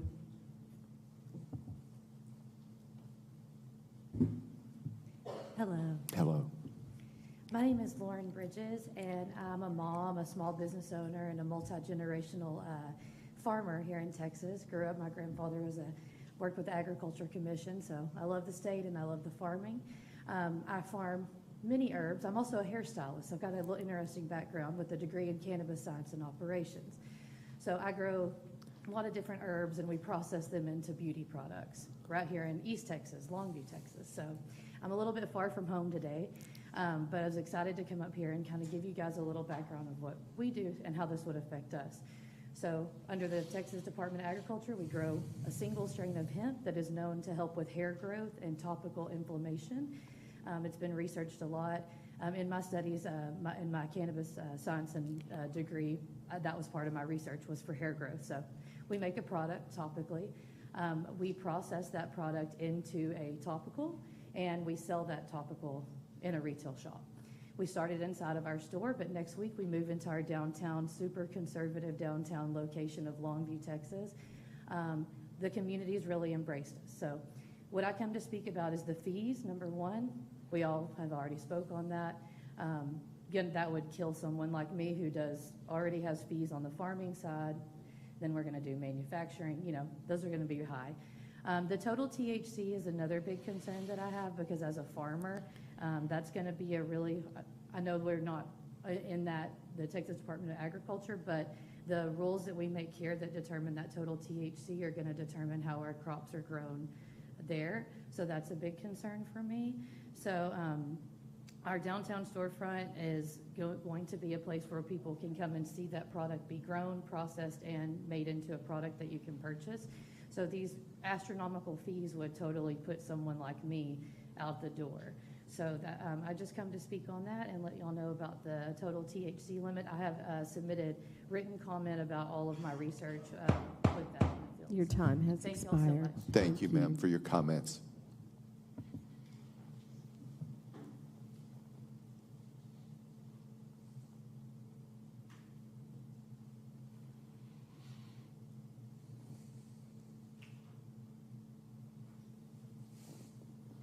Our next registered public commenter, it's either Ian or Ivan T-Hertz.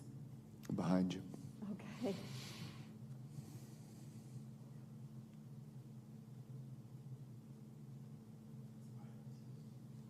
Ivan Tibbetts. Yes, thank you, sir. Oh. You will have 2 minutes, sir. No worries. Welcome. Thank you for your time.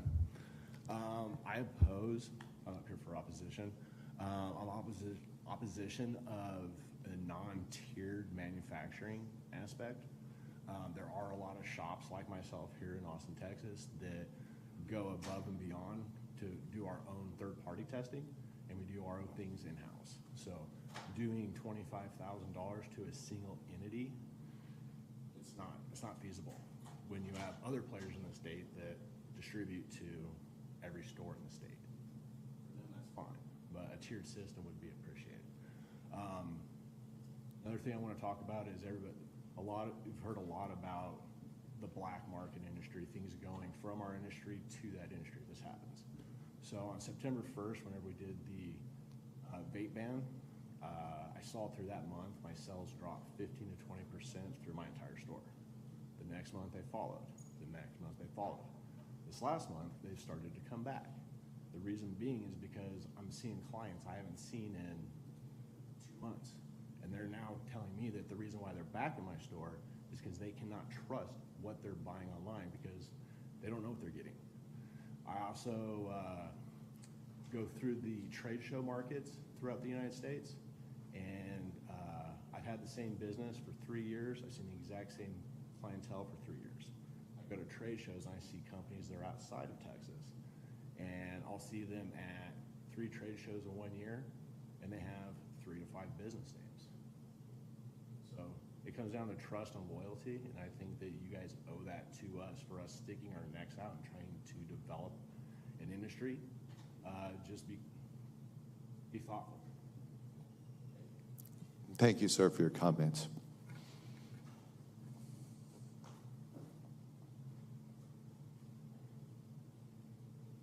And the last registered on-site public commenter we have is Paul Harden. You will have 2 minutes, sir. First, like to know if the gentleman would yield samples of Willie's Remedy. Did he leave? Welcome. My name is Paul Harden. I'm president and CEO of the Texas Food and Fuel Association. Our organization represents the convenience stores, travel centers, and fuel wholesalers throughout the state of Texas. We previously submitted written comments on some of the issues that we have, but specifically, I just want to jump up real quick and talk about the retailer fee once again. Texas is home to 10% of all the convenience stores in the state, in the entire United States. That's more than 16,400 stores. Of those, 63% are independent mom and pop stores. They can't afford a $20,000 fee. There are a lot of ones well beyond that can't afford a $20,000 registration fee to sell this one particular product. We have a member, even a larger one, in the Panhandle. I won't name names of cities, but family-owned business. They have about 100 stores. This means overnight they would have to shell out $2 million in fees to be able to sell this one category in their stores, one legal product in their stores. So I think two things are going to happen with this if we keep down this road of $20,000 registration fee. One, we're going to push a lot more to the black market. That's going to happen. We all know it will. And two, I think it'll create a lot of conglomerates, a lot of them, frankly, out-of-state VC-backed that will have the market. They'll be able to control pricing and really just keep the independent mom-and-pop shops out of the business. And that's just not the Texas way of doing business. So I hope you guys reconsider that retailer fee. And I'm happy to answer any questions and happy to be last of the day for you. Thank you, sir, for your comments very much. And your patience waiting to be the last one. Can I just stay here?